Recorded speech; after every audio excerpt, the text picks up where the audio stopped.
What's good, people? We're back.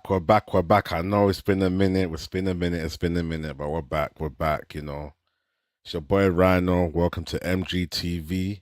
Welcome to Maximum Global. We are live and alive. We thank God. You know, let's talk top six. It's been a minute. I think we've missed about 2-3 game weeks, man. But let's get a general conversation started. Let me even change this background back to the top six one. There you go.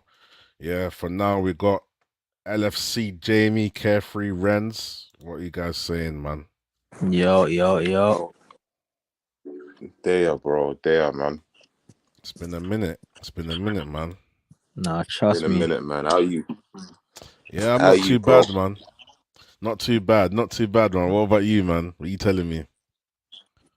There, man. There's what you do at celeb and that, bro. Nah, man. We're trying, man. We're trying. Trust me. See you right to go Hollywood, man. It's good stuff. Can you imagine? Trust me. Nah, man, we're trying. We got to do this. You know, we got to network. We got to, progress through the system. You know. Nah, word. It's true, man. So you feel me? Yeah. I big you up, man. Hella power moves, bro. Yeah. No, I appreciate it, man. We're trying, man. We got a lot to talk about, man. We got obviously the last predictions that we did were from like City Arsenal times. City and Arsenal, Chelsea, Brentford, Spurs, United. That's how far back we are. But I think let's talk about those games. You know, let's just have a little brainstorm through those games while waiting for one or two of the other guys to run through. Obviously City and Arsenal. What are you saying about that, Renz? City v Arsenal?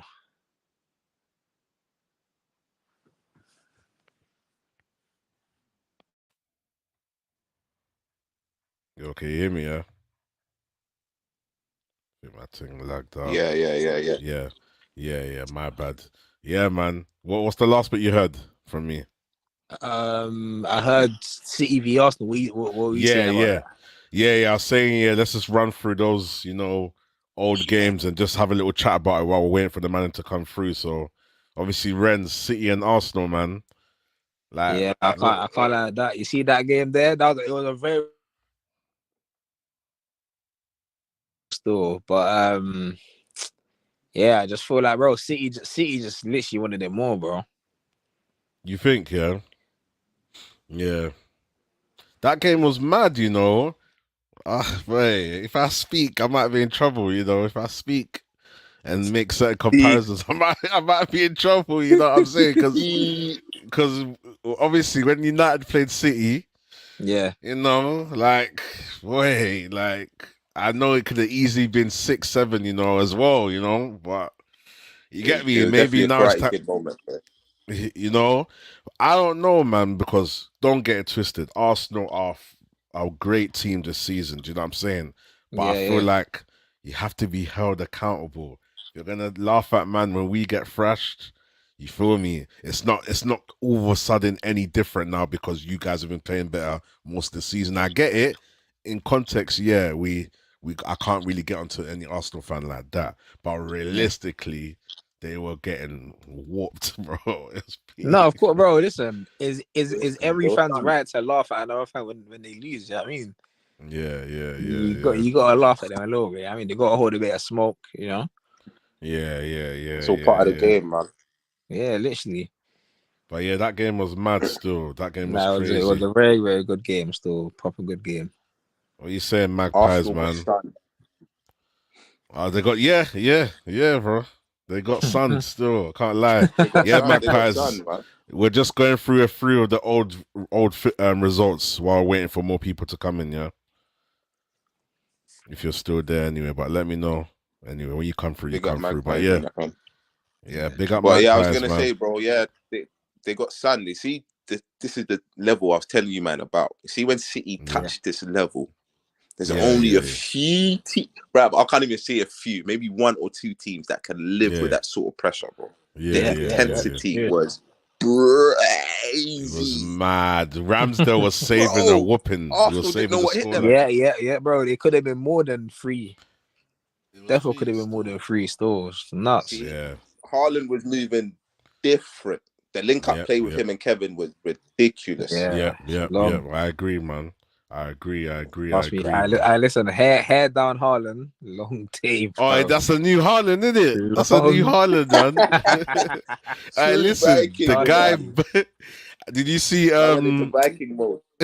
Did you see on AFTV when Turkish was like, "Raw, a man backed out his hair and just banged in the goal."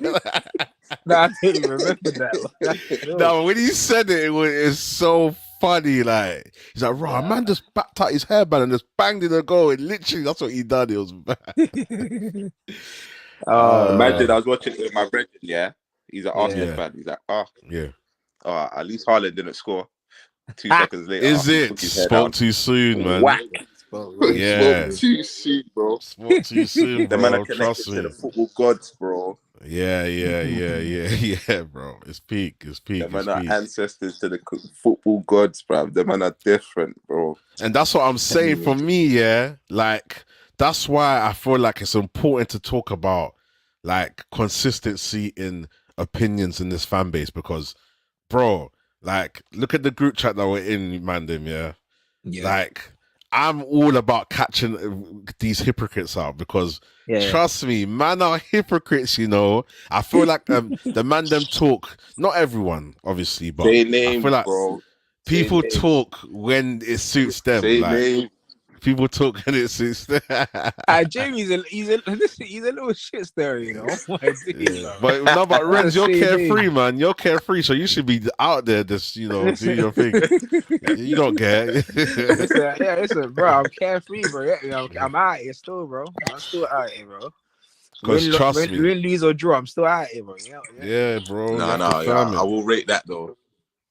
No, come on, man. You got, bro, every time, bro, no matter what the result is, man, I'm always here. Yeah. You're gonna have to change your name with Firms still. You've been firm. Say that again? Still. You might have to change your name with Firms, bro. You've been firm this whole season, girl. You're the new Firms, dog. Renz has been doing his thing. Renz has been doing his thing. You've been suffering, man. You've been suffering, bro. Listen, suffering, bro.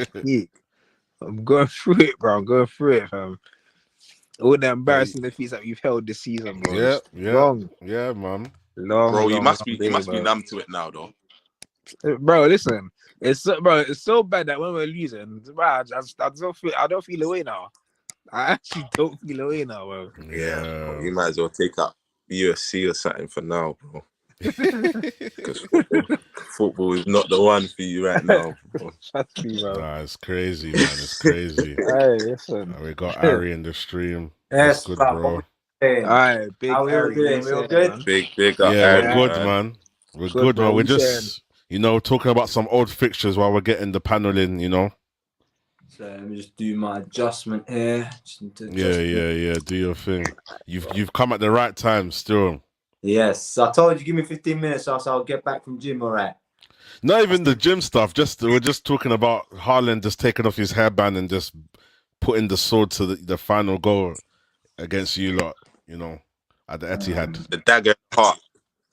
Yeah, well, it was what it was. It was always going to happen. Am I surprised at what happened that night? No, I'm not surprised. If I'm honest. Am I disappointed? Yeah, I am. So I'd like to have seen us, up more fight. But it is Man City at the end of the day, so it's what it is. Yeah. How do you like? What do you think went wrong? Obviously, that was like 2 games ago, but we might as well just use the time to chat about it. What do you think went wrong since we haven't kind of spoke about it as a panel? I think basically Mikel probably. I don't want to say he got the tactics wrong. Probably, he did get the tactics wrong. But obviously it's Mikel at the end of the day. He's not going to change the way he plays. We tried to play through them, which was never going to happen. And City's quality just showed at the end of the day when we tried to do, our passing game through them. It was never going to happen because they had their press on point. Yeah. Literally. Yeah, my brother. They showed you how to press. Man. Do you know what it is, And quality showed at the end of the day. Quality, as I said, City have 2 for 2 in every position. Literally. And for me, it was kind of a disappointment from Arsenal because I felt like I was ready to see that kind of back-to-back game. But it just shows the level of experience and quality that, when Pep's ready, when Pep gets it right, when they're in their form and they start excelling like that, no one can stop them. But I feel like it was a humbling for Arsenal because it's easy to laugh at other clubs when our City do them. But when you feel it yourself, you kind of think, oh, okay, we can't really laugh now because we've gone through it too as well. That game could have easily been a mad scoreline, Obviously it wasn't, so I guess that will be people's defense, but a whooping's a whooping, you feel me? But yeah, cool, man. Renz, before we even get to you guys' first win, Chelsea Brentford. Yeah, listen. You see that Chelsea Brentford game? You see, remember when I was giving my predictions for that game? In the back of my head, I knew that it was gonna backfire on me. Do you get what I'm saying? Yeah. But your prediction was 2-1. 2-1 to us. But you know what it is? The 2-1 to Chelsea. I put 2-1 to Chelsea. But it's the hope that kills you. It's always the hope that kills you. I should have just went with my gut and said, we're gonna lose. Because bro, you see that game, we were toothless, bro. Literally toothless. We had no attacking threat, bro. Yeah. We had zero attacking threat. I just knew it was gonna be a long day, man. I think that game, Jamie predicted 2-1 Brentford. He said Chelsea, Felix will score first. Firms 3-0. I think Arry and Hamza had left by then, so I didn't get their predictions. Yeah. But yeah, Chelsea, even the win recently, like, we'll talk about it anyway, but that game, what was even the score in that game? It was 2-1 still. It was 2-1. 2-1, yeah, man. That Chelsea, man. Boy, we'll see, man. We'll see. And then Spurs United, this game, oh my days. What was the score? 2-2, innit? 2-2. First predicted it right. Yeah, man. Like, for me, that game started brilliant. I was thinking, we're moving mad. Halftime, I was gassed. I was like, I can't wait to do my match reaction later on. Like, I jinxed it myself. I swear to you. You're planning ahead, thinking what you're going to say in the group chats and everything. Never plan ahead of footy, right? Until the final was done. Yeah. Never plan ahead. I learned the hard way, man. Like, and it's weird because I'm an overthinker, innit? So I try to not think too much, but I can't help thinking. So it's like, I'm thinking, should I say something? And what I do, I'm going to tell everyone, actually, let me not even say my tactic, but I have a little tactic here before I comment on other teams. I'll just say anyway, I just wait. I wait till my team gets a good result, and then I just have my ammunition just there waiting. You know what I'm saying? I can't lie. I'll confess. There's some ammunition that I saved, and then because of Man United's last results, I just threw them away, mate. I threw them away. I had some. I was gonna cuss Chelsea. I was saving some stuff from Football Verbal, some funny memes that Football Verbal had. I was ready. Then we lost. I was like, oh my days. That game was disappointing for me. I feel like fatigue is starting to hit the players and the injuries are starting to kind of affect them. But no excuse, bro. Spurs are not good, bro. And to make them look that good, it was poor. It's awful. Obviously, they've got it in them to come back. Yeah, that's what you said. Batteries in their back. You put a battery in them. Yeah. Yes, I agree. There was no way. I was so pissed, bro. And then Kane and Son doing that typical. Oh no, man. Are you allowed that happen, Rhino? I don't, bro. I don't know, man. I don't know, man. I was pissed. I can't lie. I was pissed. What was I doing that day? Was that a Sunday? It was a Sunday, innit? Nah. Was it midweek? No, it was midweek. Yeah, it was a Wednesday or something. Midweek, Wednesday. Wednesday or Thursday, one of those. Wednesday or Thursday, I remember. Yeah. Yeah. And that evening felt so good. I had the vibe was perfect till that game ended, and then yeah, man, that felt like a loss. I can't lie. And Son scoring. Oh nah, man, I was pissed, bro. I can't lie, I was pissed. But yeah, what Magpies? Are you here? Are you back here yet? You're not here yet. Oh yeah. I've just been busy with something. Okay, no worries. I was gonna move on to now. Everton and Newcastle. Couple fixtures ago, man. How you feeling about it? Everton Newcastle. It was good. Yeah, it was good. Wait, what was it? Oh, 4-1 Newcastle. Yeah, it was really good. The way we were destroying Everton was just so fun to watch. I'll be so I can real. imagine. Plus, I want Everton get relegated because they took the piss out of us. I think the Everton fans said that we'd be the richest club in the Championship. Oh, damn. I think Everton are going to be the richest club in the Championship. Do you think they're going to get relegated? Yeah. Nah, they won't get relegated, man. Bro, they smoked Brighton, man. I think they're safe, relegated. I don't want them to. I like Everton, but it wouldn't surprise me at the end of the day. I mean, the way that club has been run so badly by the board, literally, and I mean, I don't want them to because they got their new stadium. I genuinely got nothing against Everton, and I know Magpies, you're not going to like to hear this. They always have the rivalry between Everton and Newcastle as to who's the bigger club, obviously, and you know, I remember Simon Jordan saying Everton's a bigger club because you know they got a rival. They got in a bigger city. They got a rival. They're rivals to Liverpool and. They've never been relegated. They're not our rivals, man.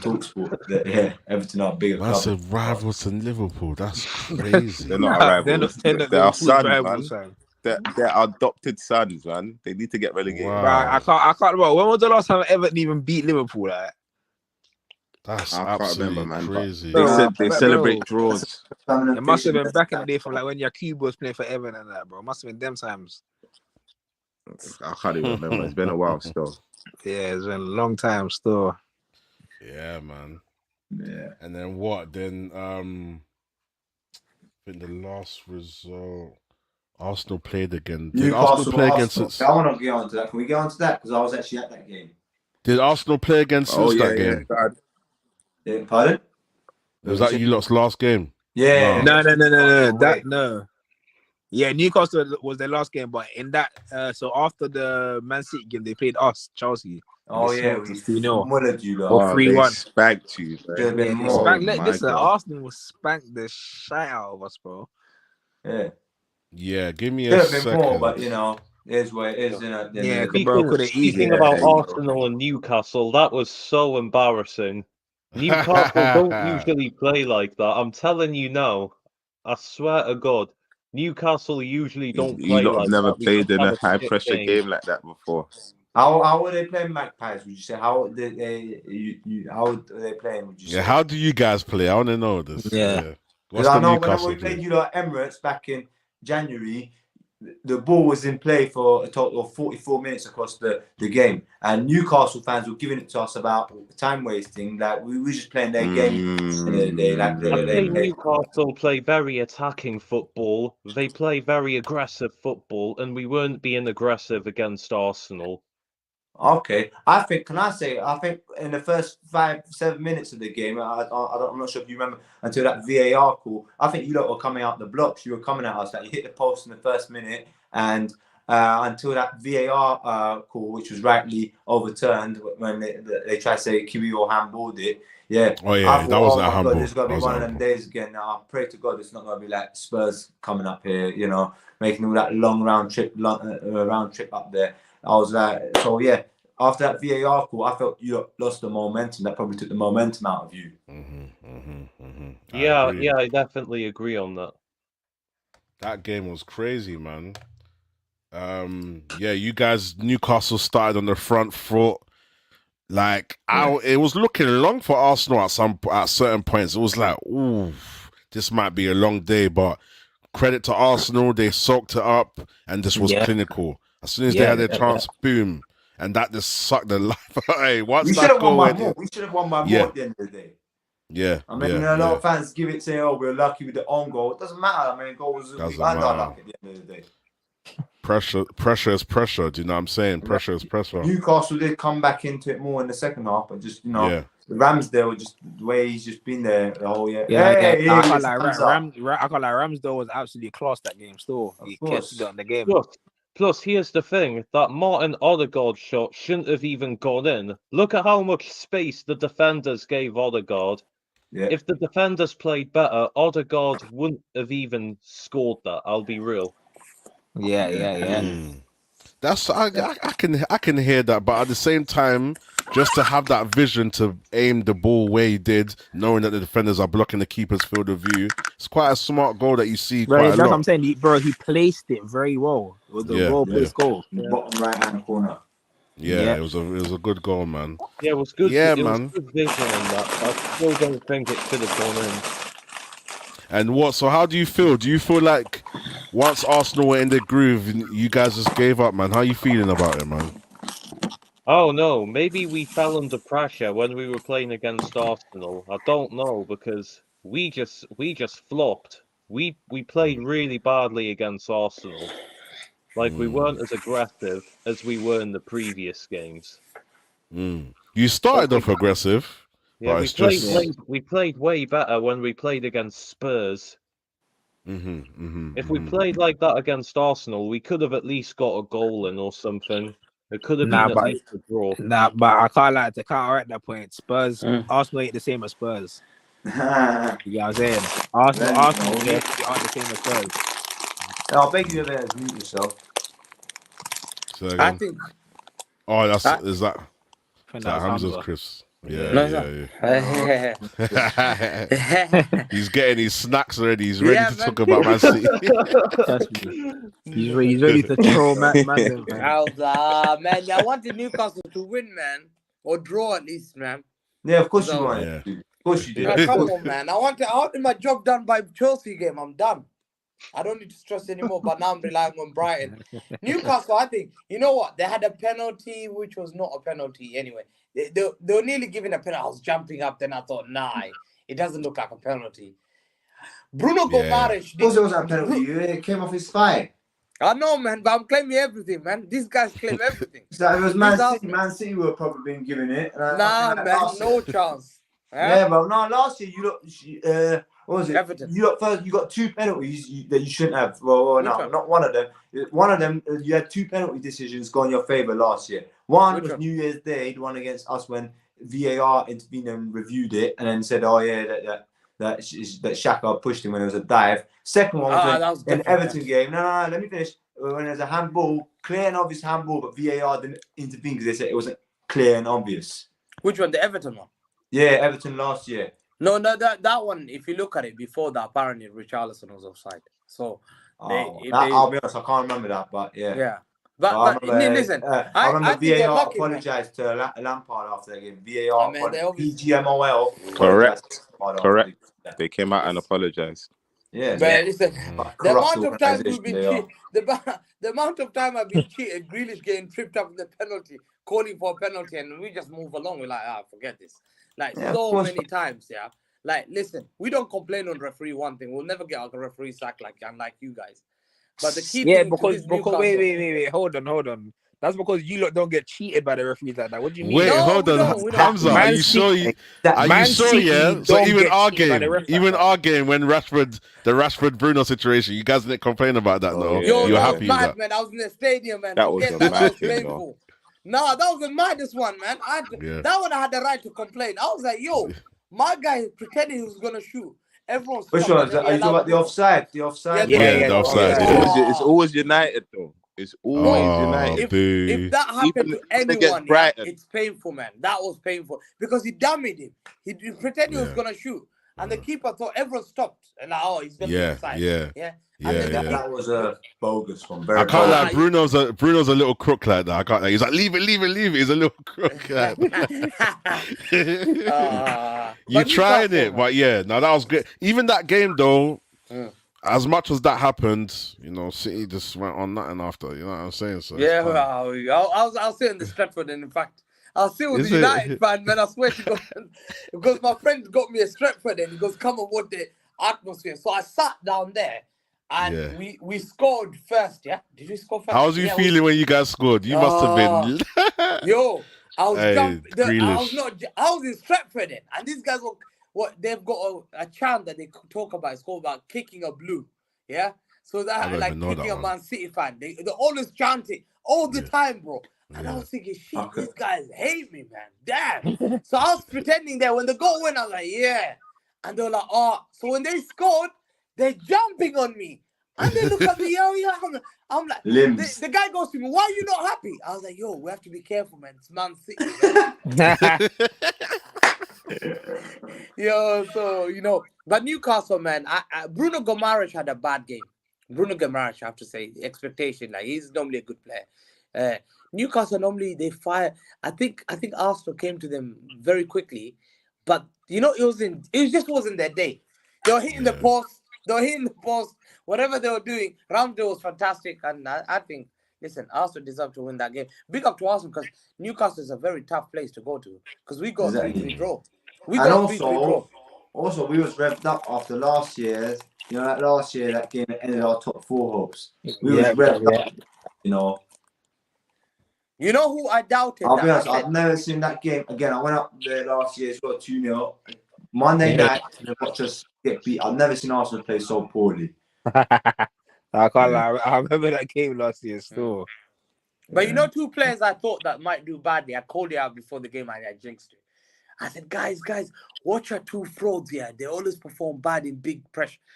Odegaard, and it's true. He normally he goes missing in games that are needed. Like forget the Tottenham big games. Yeah, he disappears. Yeah, because he doesn't get stuck in, and he's not brave enough.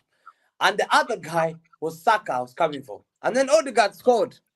So everyone came for me like, oh yeah, what did you say about Odegaard? I'm like, oh no, I wanted this guy to fail, man. So he's the guy that scored in fact. I was like, Not to be, mate. Not to be. Yeah, big up Arsenal, man. They've exerted more pressure on us. So now Newcastle in trouble. Arsenal, Man City have to win. Every other team now. But don't be surprised. Your next game, man. Next game. When's your game in hand, Hamza? It's Brighton. Is not Wednesday. This is Real Madrid one. The Wednesday after that. Okay, yeah. So it's Chelsea. Is Everton Saturday, Real Madrid Wednesday, I think Saturday or Sunday Chelsea, Wednesday Brighton, and then Brentford. Yeah. How are you? Yeah, let's even touch on Man City while you're here. How are you feeling about the Real Madrid game, man? How did you? What's your thoughts on how that game went? I told you, listen. I was watching the game. We had a good lineup. Except people doubting. First our lineup, people said, "Oh, can you do Ake? Can Akanji play on left back?" And guys, man, big up Pep, man. Again, big up Pep for turning Akanji from a player like he wasn't that rated. Everyone laughed at him in December. I remember people were laughing at Akanji. To now, we were talking about being one of the best signings of the season, if not the best signing. Like in terms of like how much money we bought him for, 30 million.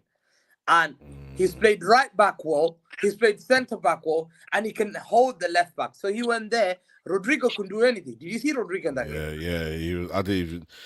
He had spells, but yeah, Rodrigo didn't do anything. Akanji had him. And so Akanji, Stones and Diaz did very well. The first goal, we came to Madrid, yeah, and we dominated them first half. Yeah, you did. Like, we were passing them. Listen, their fans booed them. They were booing, man. Yeah. They wanted them to come and attack, get the ball for you guys. Yeah. And they were booing because we were playing Real Madrid, man, in Bernabeu, and they couldn't expect it. And suddenly, I see, listen, Kyle Walker was doing well against Vinicius. But Vinicius was clever. He knows.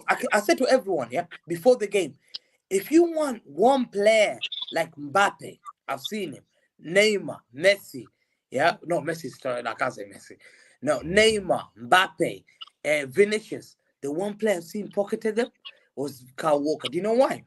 Kyle Walker acts like a bozo if you tell him, oh, just stay in defense, do this thing. But if you tell Kyle Walker, yo, this guy's your guy, yeah, pacey guy, he will keep him quiet because he's got power and he's got pace. So he's done it against Mbappe. He did it with Vinicius Junior. Oh yeah, Mbappe with France, isn't it? France and England. Vinicius has kept him quiet last season until we had to take him off. Yeah. So Vinicius was clever. So Vinicius tried a couple of times to pass and he couldn't. And the only time he tried, he said, yo, he cut in, man.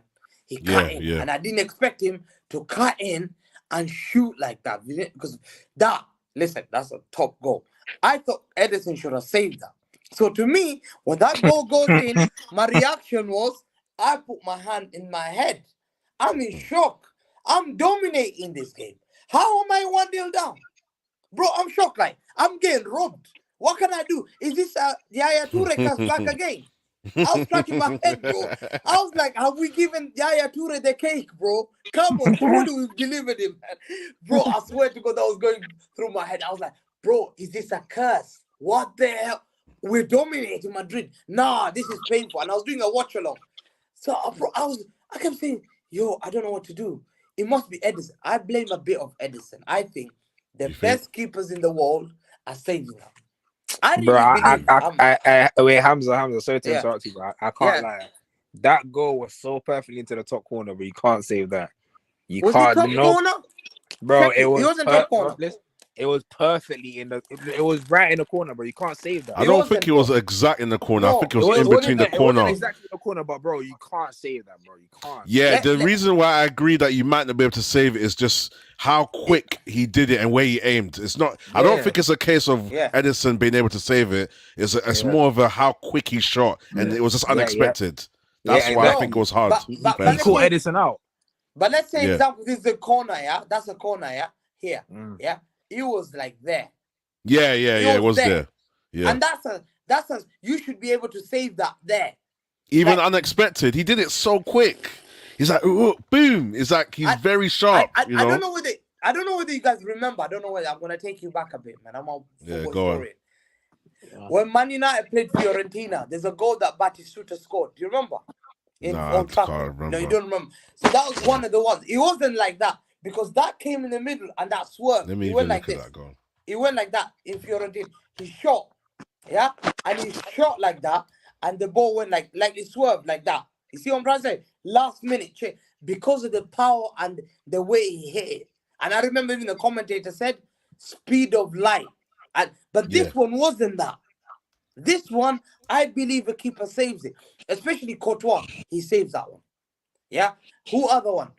I don't know about De Gea. De Gea back in the days, he saves that one. That he saved definitely that.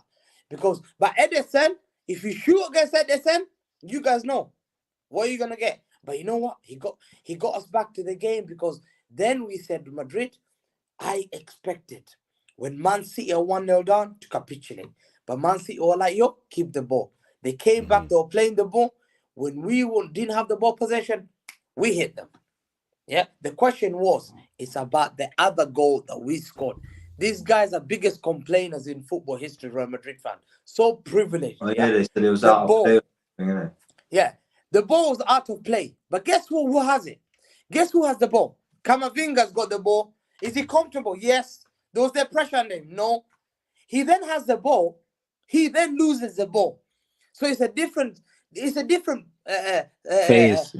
of play compared to the beginning. Because if he had that ball and they score, that's a goal. That's a goal, 100%. Yeah. So people complain, and De Bruyne, bro. I said to people, I've been saying for a long time, I've been the biggest lover of Kevin De Bruyne. Like literally, I've been saying when this man retires, and I've said it, he'll be the greatest midfielder in the Premier League history. And I'll tell you one guy I cannot say against. Wait, who are you talking about? De Bruyne. Kevin De Bruyne. De Bruyne already is the greatest midfielder in Premier League history. He's the only one guy I might argue with him, and I'm humble to say that, Patrick Vieira. I am humble. Patrick Vieira, man. That guy was a don, man. You don't get players like that ever. Like, I'm honored. I can't. When people say Patrick Vieira, I keep quiet. Because Patrick So he Vieira only played for you lot for one season. Did he even bro. play? Yeah, it's for my legend, bro. My guy, Patrick Vieira. Come on. Yeah, Yeah. he's more of Arsenal. That's why I was a bit puzzled there. I was like, yeah, he only come on, we're guy is milking a him. milk. Yo, I'm milking everything. Even George Weah milked him from AC Milan. Listen, although he played 8 games, I tell everyone he's my legend. 8 games, that's all he played. Yeah, but Patrick Vieira for Arsenal was outstanding. Of course, yeah. Of course, My guy, you defend, attack, midfield, composure, leader, everything. That one guy, I'm humbled. People bring Paul Scholes. Patrick Vieira was in a league of his own. I've never seen a player Steven like that. Gerrard, my guy. I'm sorry.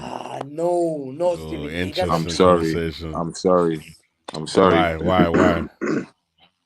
In every way.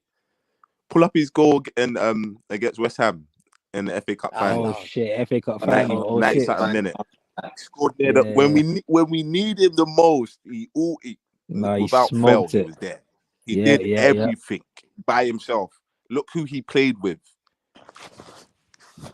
Emi Weheski, Kroenkamp, Hosemi. Kroenkamp. He only had one good team. Hold on. Young Kroenkamp. Allow it, man. He played with Mascherano. Come on, this is what I'm trying to say. Out front as well. He played with all right, then. No, we won the Champions League against Kaká, Pirlo, all of these guys, I was lucky, with man. people like Come on, Sweetshaw man. and Baros, Milan Baros. But he had Dieter Hamann. He had Dieter Hamann. Cisse as well. Yeah, he had But he had Dieter Hamann and Alonso. And that. Come on, what we doing there, man? He's never. Come on, man. He's never played. Patrick Vieira played with Thierry Henry, Bergkamp, no, but who? Petit, but Perez. He played with great. No. Gerrard all the time. I think he's only had one good team around him, and that's when Fernando Torres came, and we had Xabi Alonso, Mascherano. And that's the only time we challenged for the league. No, bro, I'm telling you, Patrick Vieira, I respect him so high. I saw this guy doing a 98 World Cup. I saw him 2002. I was a little kid. I remember 2000. This guy banged it. Like you cannot bring a World Cup winner, Euro 2000, one of the most dominating Premier League teams ever. Prime Zidane, he had prime Henry, he had but he dominated midfield. That French team was remarkable, full of legends. Thuram. Lilian Thuram. Oh my gosh, right. But bro, I used to see Steven Gerrard. Let me tell you, Steven Gerrard, I swear to God, has played Patrick Vieira 1-1. Patrick used to dominate him. I've seen Roy Keane last game of this year. I remember, and the English media made it Roy Keane versus Gerrard in Anfield. Yeah. Roy Keane battered him. I'll never forget that day. And that's when I thought, whoa, I can't put Roy Keane and Vieira down. I'm humbled. These guys are top quality, I know. And you know what the legacy is? The only thing about Steven Gerrard is that Premier League trophy. You can't be the greatest Premier League player. I can say Kevin hasn't got a Champions League, though. No, but I said he's the greatest Premier League. I can say that as well. No. But he's won every other trophy bar the league. But to win with a rubbish team. Guys, be honest. For you to be the greatest Premier League player, you have to win the Premier League trophy. You have to win it. You have to. How can you be the greatest and never won it? And the only time he slipped. That's what I'm saying. So Patrick Vieira, look, Arsenal fans here. Listen, Roy Keane, legends, those guys. I think Gerrard is up there. But Kevin De Bruyne, all he needs is a Champions League. If he gets another Premier League and a Champions League, oh, bro, no discussion soon. He's sitting on the same table as Xavi, Iniesta, Modric. They're going on their own table. Oh, no.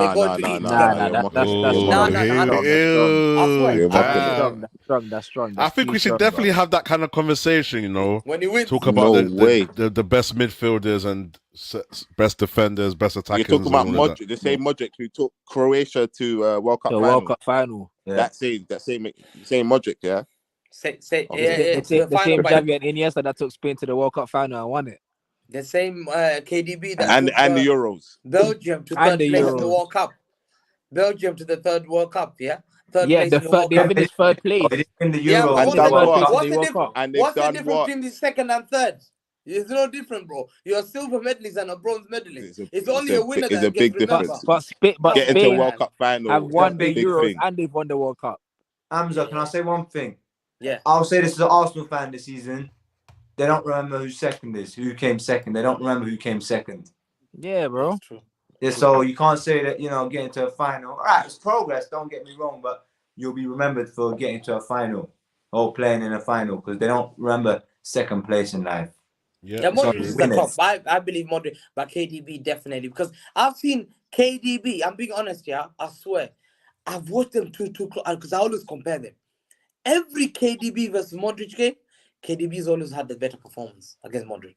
Oh yeah, he's got like 6 years on him. Yeah, he's got like 6, 7 years. Croatia game. I think you forget. I think you forget what Modric was doing in the Premier League when he was at Tottenham. Tottenham. Prime Modric. Nah, he wasn't. My. Was he that gay? He was good, but he's scary. I'll say that after that game when you see KDB, when Liverpool fans talk about the Champions League run and Olympiacos, that shot by Gerrard, we will bring that shot in the Bernabeu by Real Madrid. Bro, it's in Real Madrid Bernabeu and he bangs top corner, bro. Legend. This is why you're very hopeful, man. Listen. So I'm happy with 1-1 draw. I think it's the results we wanted. Madrid fans. Yeah, I was just gonna say, let's finalize that. I think he just the FA have come to. See what happens. It's hard riding Man City fans, man. They've said yes, you're guilty of all the charges. Stop talking. Yeah. So you're back. We thought the FA got you. Sorry. Yeah. So I said, no, listen, 1-1, and I was like, yo, this is a good scoreline. I just wanted to bring it to the Etihad, but you know what? Madrid's Madrid. They're the current champions. They're, as I said before, they're the guys who are holding the belt. When you go to a boxing ring, they said the current champion, the world heavyweight, heavyweight champion of the world. So are you confident? Are you confident? What are you saying then? What's happening? Wednesday, what are we saying? What's the result? The good Ben. I think we're knocking them out. I think we're knocking them. We beat them 3-1. Is it? Yeah. I don't think it's going to be an easy game, It's not. We're going to sweat like a dog, yeah? But listen, our fans, when you're playing at Etihad, when's the last time we've lost a Champions League game in Etihad? True. This is Ramadan. Yeah, I swear it's been a few years. You call it Etihad. Ask every fan. When they come there, a lot of European teams have said the crowd there is mad. On the Champions League night. So Jamie, what are you saying, man? How do you feel? let's get Jamie and then let's get JS as well. Jamie, what are you saying then? How are you feeling? Real Madrid back at the Etihad. What do you think? Ren says it best, boy. Football edited. It's gonna come into play. We've seen it before. Benzema. He loves these situations, big games. Vinicius, Rodrigo, we've seen it. And if Pep overthinks it, it's going to be a problem for Man City. And he tends to overthink it in these big games. So we'll see. It could go either way, but I'm going to give the edge to Madrid because they've been there and done it before. Do you think that City can go with the same game plan of just dominating the ball and just trying to be more clinical? I don't know, man. I mean, it depends. If Haaland's up for it, then it's game, set, and match for Man City. Possession plus being clinical. Yeah, possession plus being clinical. If they put their chances away, then yeah, it could be 3-4-1 easy. Like last time they played, Man City if Grealish put them chances away, it would have been a different story. Should have been 7. Bro. So yeah, it was mad. Yeah, that game was crazy. That game was crazy. So yeah, if it comes down to it. So you think Ancelotti's not going to figure out nothing? Pep's just going to have it all sorted out. Yeah, he's the godfather of this, man. So that's what I'm saying. It all depends. It depends if Pep overthinks it, and it depends if Ancelotti has an actual game plan for going to the Etihad. What about you, JS, man? What are you saying? Yeah, go on, finish off Jamie quickly. No, I'll just say literally the football heritage. Pep overthinking, basically. If it comes down to it, if it comes down to it, football heritage. And Madrid have been there and done it before. Yeah. And their form away from home against the English team seems to be good, you know. Liverpool, they Chelsea. don't mind. That's what I'm saying to you. They really have don't they mind. ever beat have they ever beat Man City in Etihad? Have they ever beat Man City in Etihad? Ever? How many times have you played them at the Etihad? 3 times. Remember, you lot are still new to Champions League. No. How many times have they? 3 times. Have they ever beaten us in Etihad? I swear one time was when Roberto Mancini was manager. And no, Pellegrini. And they drew. No, and the other time would he was manager 2012. I'm on 12-13 season. That was the same. They beat us away through an own goal by Fernando. They haven't beaten them at their stadium still. No, they've never beaten us, man. Come on, man. Are you joking? You think we're Arsenal or some Liverpool that get thumped 5-2? Nah, man. They didn't beat us. What you mean? You mean teams who've actually won the competition? We went to the Bernabeu. The team who's actually won it 6 times. No way they're thumping us. No way. The teams who won it 6 times. Yeah, but they thumped you 5-2, man. You had a crowd there. Don't matter. Calling Anfield crowd. Still got 6. They just I've seen my team nullified lift the it. Champions League. I've seen my team lift the Champions League. This is what the problem. Liverpool fans respect. Have you seen it? Listen, football heritage on Wednesday. Wednesday. If they win, if Madrid wins, it's football heritage. If they lose, it's football. To me, it's a rest in peace to football heritage. I've said it. Rest in peace, football. Football heritage has ended. If we beat them, no, but if we beat them, done it. 1 second. Okay, what about if we beat them? Have we ended football heritage? No, the odds and the probability of you lot finally do it is always going to be a possibility. But you've never done it, so of course there's going to be a chance that you're going to do it eventually. No. You've never done it, and you spend over $1 billion. This is the time. This is our time. Football heritage. Football heritage. Priceless. Brother. Priceless. No, listen. Put a price on it. That's why you've never done it. You get it? But it's taken us 10 years to do it. What a wonderful story. It took you over 30 years to do it. Your first one came in the 70s. 70s. You were playing back in the 50s. Yeah, 10 years. 2012. When was your team established? When was your team established? No. When did we play our first Champions League game? We can't be in it. We have to be 2012. No, this is my point. Only the elite. Yeah, 2011-12 season. Yeah. Only the elite get to play in it, and you've never been there. So 11 years. You've never qualified for it. You've never seen it. 11 years. So even you had to pay. You had to pay. So that's what I'm saying. So 11 years that we've still haven't won it. Yeah, 11 years. We've only been to one final. Yeah, and now, second final. This is our second one, and we're going to Istanbul. It was supposed to be in Istanbul, and they moved to Porto. And I'm hearing there's Turkey election on Sunday, and they tried to move it to Porto. We're not going to Porto. Don't get too confident in it. Don't get too. No, we're not confident. We're not confident.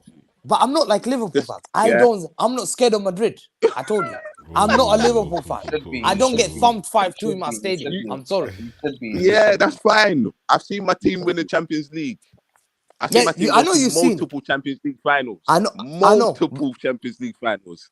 How many times have you seen your team do it? Oh, I've gone once, but not bad for a small club. What? I didn't catch that. What did you say? Huh? Not bad for a small club that you call small club. You see that? You've only seen your team do it once. No, I think time has come. And don't worry, the problem, rivals will come. I get it. Okay. I get it. It's coming this year. This year. Give it time. Give it time. Yeah. No, I have to give it. Do you think I'm Liverpool? I'm going to wait for 30 years. I ain't giving it time. I'm taking it this year. I'm taking my force. It's going to be very interesting. Yeah. I can't lie. I think it's going to be a difficult game still. Obviously, yeah. Jess, what are you saying about him? I don't think there's a team out there that can stop Man City in terms of keeping the ball and that, because Man City, I think they can play whoever they want and they'll dominate possession. I don't think that's the problem. I just feel in terms of a proper second leg game, since it's 1-1 and everything now, cool is at the Etihad and everything. So Man City are gonna have the crowd with and everything. But I just feel Real Madrid is the experience and everything. We'll just see them through. Do you know what I mean? Yeah, They got some like they got a lot of like big characters. Like they've been there before and everything. Like all the Modric, the Benzema's. Like, I mean, the game's gonna be difficult, but I feel like those type of players will just help the team. Like, and everything. So it's gonna be a difficult game still. And I expect Man City to dominate. I expect Man City to dominate possession. So it's like you're basically saying that Man City are going to have the vibe, the energy, and probably the tactics, but maybe experience and being there before can carry Real Madrid over the line. Yeah, 100%. Yeah. I'll be honest. I think City are going to do it. Obviously, from being at home, obviously having probably better quality players compared to most of the foreign Vinicius, Benzema.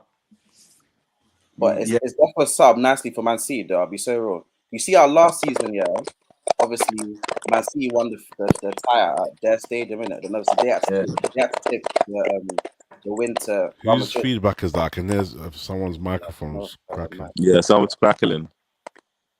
Yeah, so obviously no, he does. Last season, obviously Man City took the lead to the Bernabeu, innit? But I feel like this time around, Man City have like the crowd and everything. It's gonna be more difficult for Real Madrid. I'll be so real. Quite it's set up nicely for Man City to win. Yeah. I just feel like Real Madrid's experience will like help them pull them through. Hamza, I feel like it's gonna be a 2-1 game still.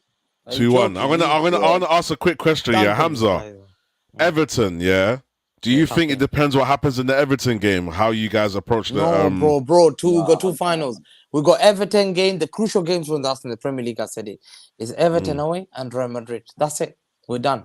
Are you confident with the Everton all game? They need to beat is those two teams. They're done because forget Chelsea. There's nothing. It's basically how much am I going to beat those guys? 5-1, 4-1, 3-1. I don't care about that one. I will not panic. I don't panic on Chelsea. I'll dunk on those guys. It's Everton away. It's Everton away. Everton away is a tough game. Bro, I'm thinking in my head. I'll tell you what. My one guy has let me down in this. And we need to have a long chat with this guy. It's a guy called Calvin Phillips. Calvin Phillips should be coming in and taking Rodri's place. Calvin Phillips, one player that we've not had injured. And if he was injured, Arsenal, if he was injured, we would have been in trouble. Bernardo's been injured, we've not been in trouble. KDB's been injured, it's fine. Foden's been injured. Midfielder John Stones.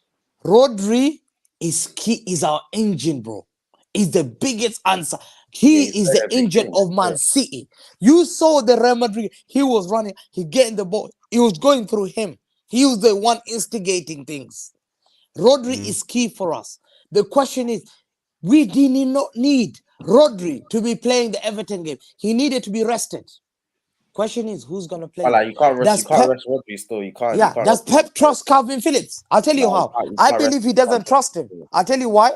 Southampton Carling Cup. Why did I go away? Why did I get knocked out?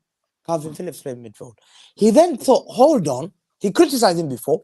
He gave him a game. He said, this guy's come back overweight. He played him the game. He said, this guy can handle against Lavia. Lavia, who left Man City only 6 months ago. He then said, Leicester game, I watched him. We were winning 3-0. 3-0. Pep took up 5 players, brought him in, and he was the guy. We were... Leicester were thinking about doing a comeback, the Leicester game, you put it on Calvin. I think it was just the whole dynamics of your team changing. Bro, Pep making the early subs. Bro, Maddison was sitting there trying to create chances from him. The way I noted it is I saw the Leeds game. Yeah? Leeds game were 2-0 up, penalty. I'm saying, why is Pep not bringing Calvin Phillips now at 70 minutes? He normally brings him on. He didn't trust him. He brings him at West Ham 85 minutes. 85, he brought him. We're winning 3-0. Was it 3-1 or 2-0? Was it 2-0 we beat West Ham? I don't know. But he brought him at 85. He's like, stand there. We're winning. No, West Ham. Yeah, I don't think you won 2-1. I think the final score. Yeah, 2-0, I think. 2-0. One was Leeds, 2-1. But basically, he brought him on 85 minutes and told him, now get up and make sure you smile for the cameras. Make sure you don't look unhappy. And he was like doing this and smiling. Yeah. So you think he's gone? What? You think Pep's going to get rid of him? This is the biggest question. Pep has never got rid of a player in his first season, except that I remember Ibrahimovic for Barcelona. Oh yeah, maybe man. He's English. Yeah, he has a British passport, bro. It's not gonna be that simple just to get rid of him, bro. I'm telling you. Yeah, he makes up the English quarter for your team. That's why you have Scott Carson. Yeah, bro, Lavia can still come in and he can still come via the homegrown players. You get I think we could get Declan Rice. Apparently, City might after Declan Rice as well, but I don't think Pep will go for Pep, yeah. You don't like we got enough English. We got enough English players, man. Listen, we got Cole Palmer.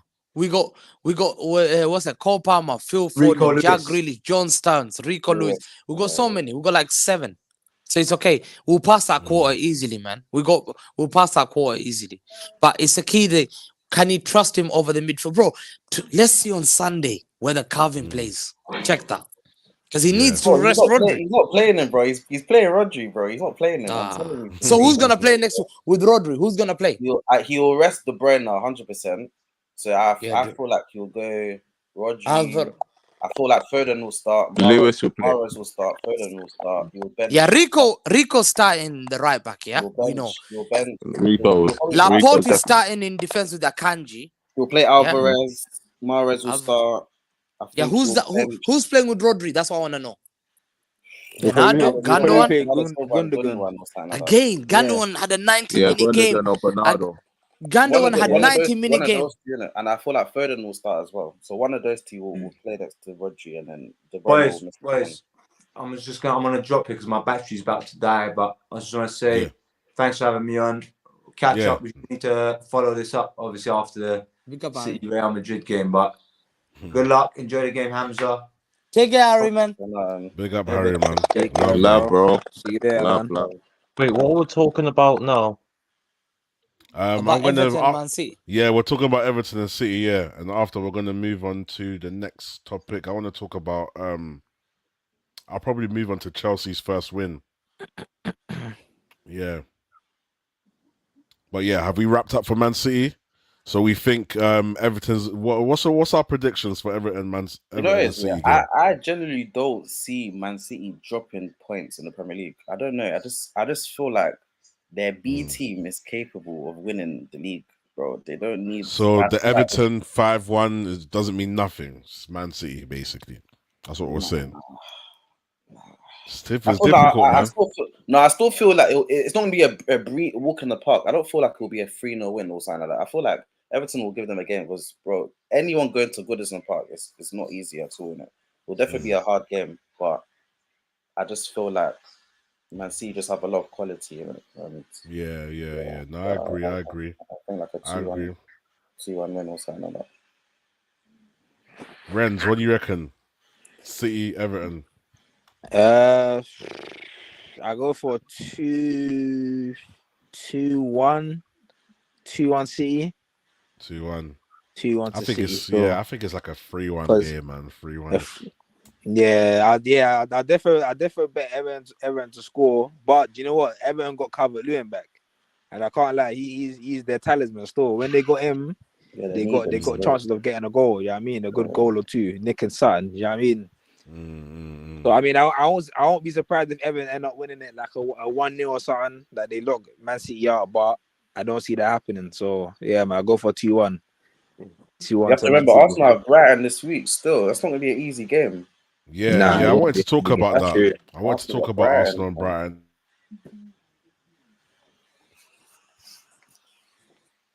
Be 50-50. Say that again, bro. You cut out.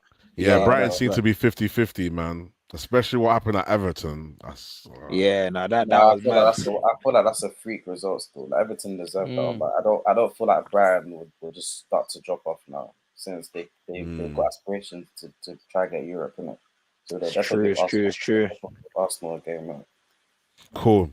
All right, cool, man. Let's move on to Let's go on to Chelsea quickly, man. Their first win, guys. 40 points. You see Renz's carefree Renz. He's feeling free. He's happy. Like, yeah, you know, me and Hamza and Jamie were talking earlier saying, you know, get me. They're just in it now. They can relax. You know, they've made it above water. Yeah. Come again next season. But Renz, what I want to ask you, honestly, was that win convincing? Honestly, do you think, okay, you know what? Now our next fixtures, because you guys have got Forest at home, you got City, you got United. What do you think? What are you saying, man? I'm not gonna lie to you, bro. You see the games that we've got are crazy games, bro. Even Forest at home? Wait, say that again, bro. Forest at home? You're not Forest confident on that game? Forest at home tomorrow. You got Forest at home tomorrow. Mm-hmm. Boy, They're in form as well. bro, they got good form right now, but they're not bad. They're not doing too bad. I reckon we'll do it for us, man. I reckon we'll do that, man. I do reckon we'll do it for us, though. Like we'll get a little 1-0. We'll win 1-0. 1-0. Jamie, what are you saying, man? How you feeling about Chelsea, man?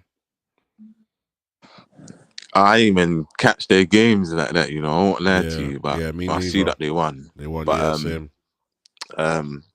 You said is Forest home or away? Forest is away. Forest are away still. We're playing at home. Oh, Forest, you know, that game could go either way, you know, because Forest have hit form, and they know how to give teams trouble, man. But do you know what it is? Sorry to cut you off, bro, quickly. But the last time that we played them, they were kind of in form, and then they kind of against us, they were moving a bit shaky, and then after that, they kind of dipped again. Do you know what I'm saying? But they're above relegation. Yeah, right? Just above stuff. I think they're like how 32 many points right now. I think 2 points, still 3 points. They're fighting for survival, basically. Yeah, they are realistically. Techie. It could be a draw still, or I might give it a bit to Forest because it might just be a blip in Chelsea's thing still.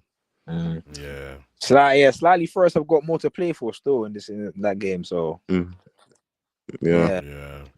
Okay. Has anyone else got anything to say about the Chelsea's first win, or can we move on? Finally, Chelsea is starting to get back up again. You think? No way.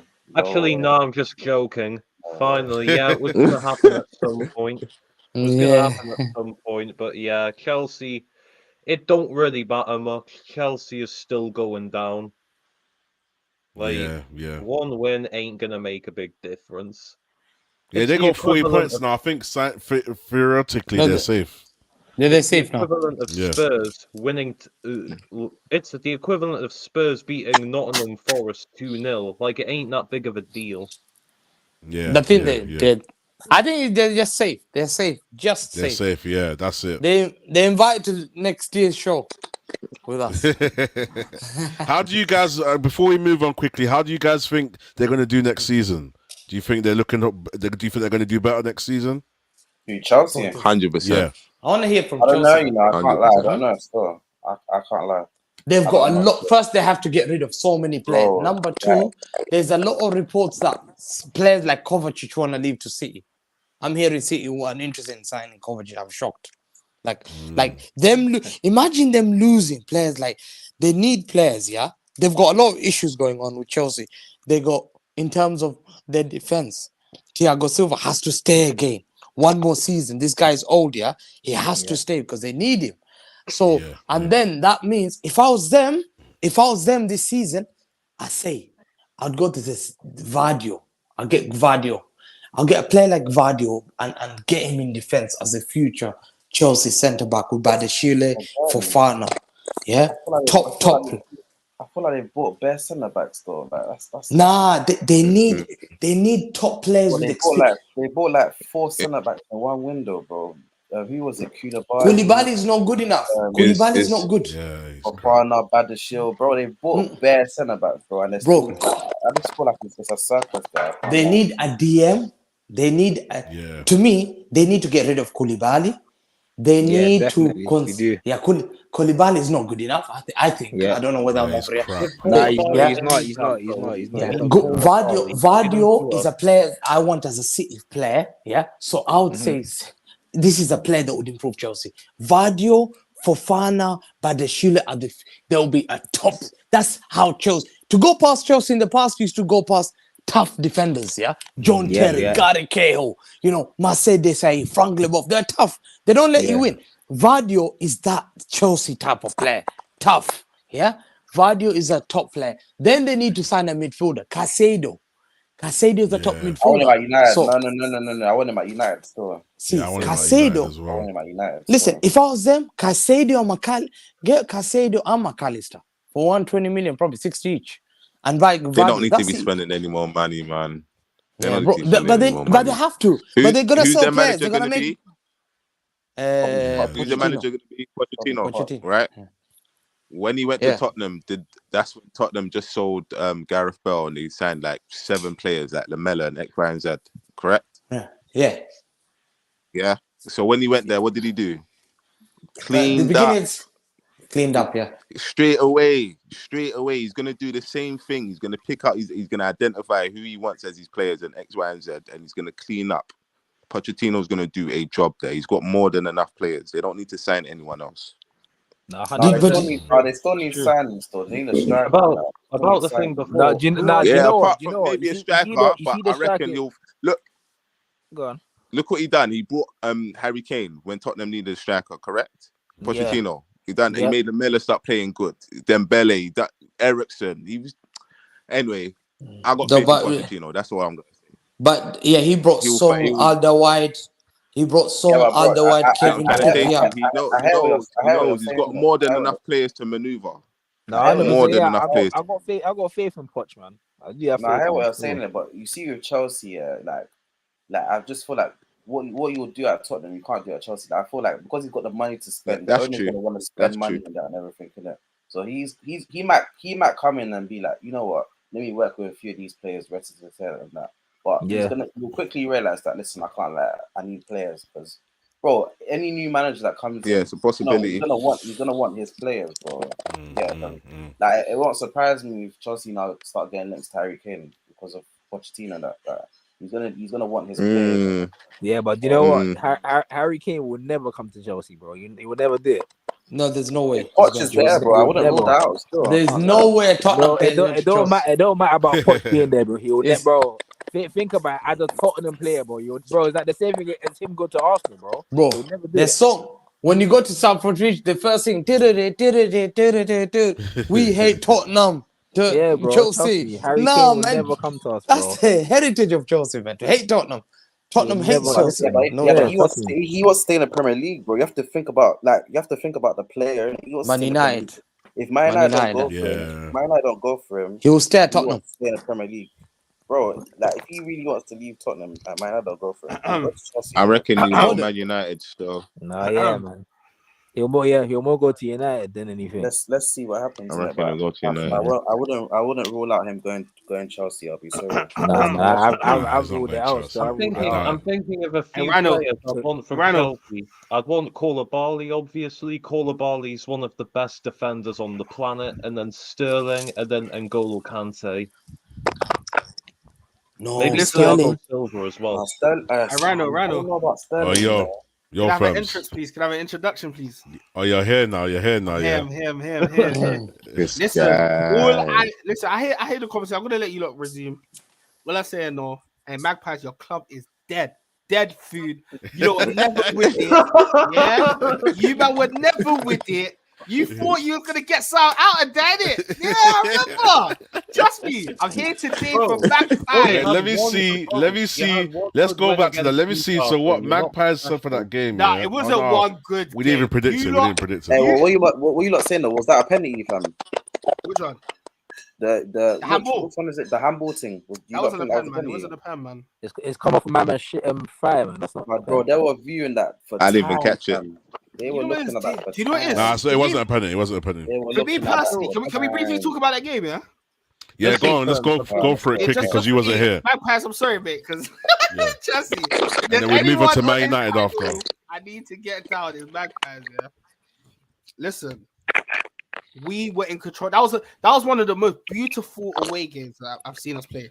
Literally, this whole season. That's probably my favorite away game. Went there. What a performance. Didn't concede. Looked very strong in the counter attacks. It was beautiful. It was beautiful. Newcastle, you get me again. Played us. You didn't really look like yourselves when you versed at Spurs and all these other teams, but get me, we dealt with you, man. That's one of the best games. I think that's one of the best games I've seen Odegaard play. From that guy, Odegaard. That's what he showed me that he's. I say Jorginho still. Oh, Jorginho was silly. I say Jorginho, like wasn't missing Partey at all. Bro, we weren't missing Partey at all. It makes you even kind of question should have Arteta played him in the other games. Yeah, exactly. Wow. Yeah, literally. One thing you but got at the same time, though. Yeah, At the same time, I'm gonna say Newcastle. Hey, listen, I don't mean to be weird or anything. We hit the crossbar though. I'm gonna be honest. Arsenal got a bit lucky. Newcastle weren't playing as good as they didn't. You can't say that still. No, you can't say that still. Bro, we hit the crossbar. I hear where he's coming from. They hit the post twice. We hit the crossbar. We scored 2 goals. No, I can't like Arsenal. We were. We had the better chances. Callum Wilson was in. You did. You did. But I hear both sides of the story. Basically, Newcastle didn't turn up to the party. They did. If they did, we'll say about 10-15 minutes. No, they definitely. At the same time, they definitely started. They definitely started well. I remember. I think it was started well. Yeah, they hit the post straight away. They hit the post straight away. I was like, what's going on in that? And then Arsenal came into it and then dominated it. Yeah, bro. At the same time, remember the second goal was their own goal. Yeah, but even that, Martinelli was Arsenal definitely got lucky. It should have been at least a draw in Newcastle. A draw? Nah, get this guy out of it. Get this guy out of it. Maybe. All right, let's see what Magpiez. Let him land. Let's see what he's saying. Go on, Magpiez. Maybe 1-0 to Arsenal, but Arsenal just got lucky because we weren't playing as great. Like, Odegaard shouldn't have even scored that goal. It was poor defending. If Odegaard was around decent defenders, that shot wouldn't have even gone in. I'm telling you that now. But wait, hold on. He scored at 3 of those type of goals this season. That he's been scoring from that range. Like, let's be real. Obviously, it's. Do you know it's my pass? I hear it. Like, obviously, you men are trying to get in the top 4 now. Like, you're trying to be a different. No, they've got top 4 still. They've got it. Yeah, they've got it. But we're coming. I just have to show Newcastle. I'm just happy because Newcastle. I don't know. Everyone kind of thought Newcastle was gonna pack us or something like. I've been telling guys it's a different Arsenal. No, I'm not gonna lie. I thought you lot would struggle still. Not gonna lie. Listen, if we played against Arsenal like we did against Tottenham, we would have done pretty well. We might have won. Nah, bro. You came to the Emirates, you parked the bus. You haven't done that to no one this season. Even, bro, when we versed you lot, bro, your midfield looked like they were out of their depth. Like, let's be real, bro. Like, let's actually be real. Yeah, bar the start of the game where they came on the front foot and it was looking a bit, techie for Arsenal. Arsenal soaked it up and just punished I can name so many chances, bro. Martinelli hit the crossbar. Saka should have finished that 1-on-1. Bro, there was so many chances where we could have actually bagged more goals and we didn't. It was very tactically, bro. Even look, remember what I've been screaming? Yeah, you lot can vouch for me. Zinchenko, 70th minute, he needs to come off. What did Arteta? Yeah, I was gonna say that. I was gonna say that. Arteta's learning his lessons still. He's learning his lessons, bro. He's learning. Yeah, I can't lie. I need to take this guy off still. He's lacking defensively. Bring on Tierney at the right time. Yeah, 100%. Locked off that side. I was like, wow, okay. And that's the thing. What you have to remember, the quality has to start from the back. Ramsdale making excellent saves. You get what I'm saying? That's what you buy a good goalkeeper. That's what you call world. That's what separates good goalkeepers to world class goalkeepers. You get what I'm saying? Yeah, those type of saves in crucial moments that keep it 1-0 for us. You get what I'm saying? So you're calling Ramsdale world class here, and Firms. Not yet. Okay. Done it 2 seasons now, though. I know you caught that. No, I'm just saying what separates world class and good against Renz. Mute yourself, bro. Damn. It's a damn. Yeah, it was an interesting game, man. Segment. Interesting game. That was a good game, man. At the start, first 10 minutes, I thought, ooh, it's looking a bit mad. Arsenal played pretty well, but I think Newcastle deserved it. They didn't deserve it. They played bad, but I feel like Newcastle should have at least got a draw. So what went wrong, Magpiez? What went wrong that day? Why didn't you guys turn up? St. James Park. What happened? Pressure. Tunes.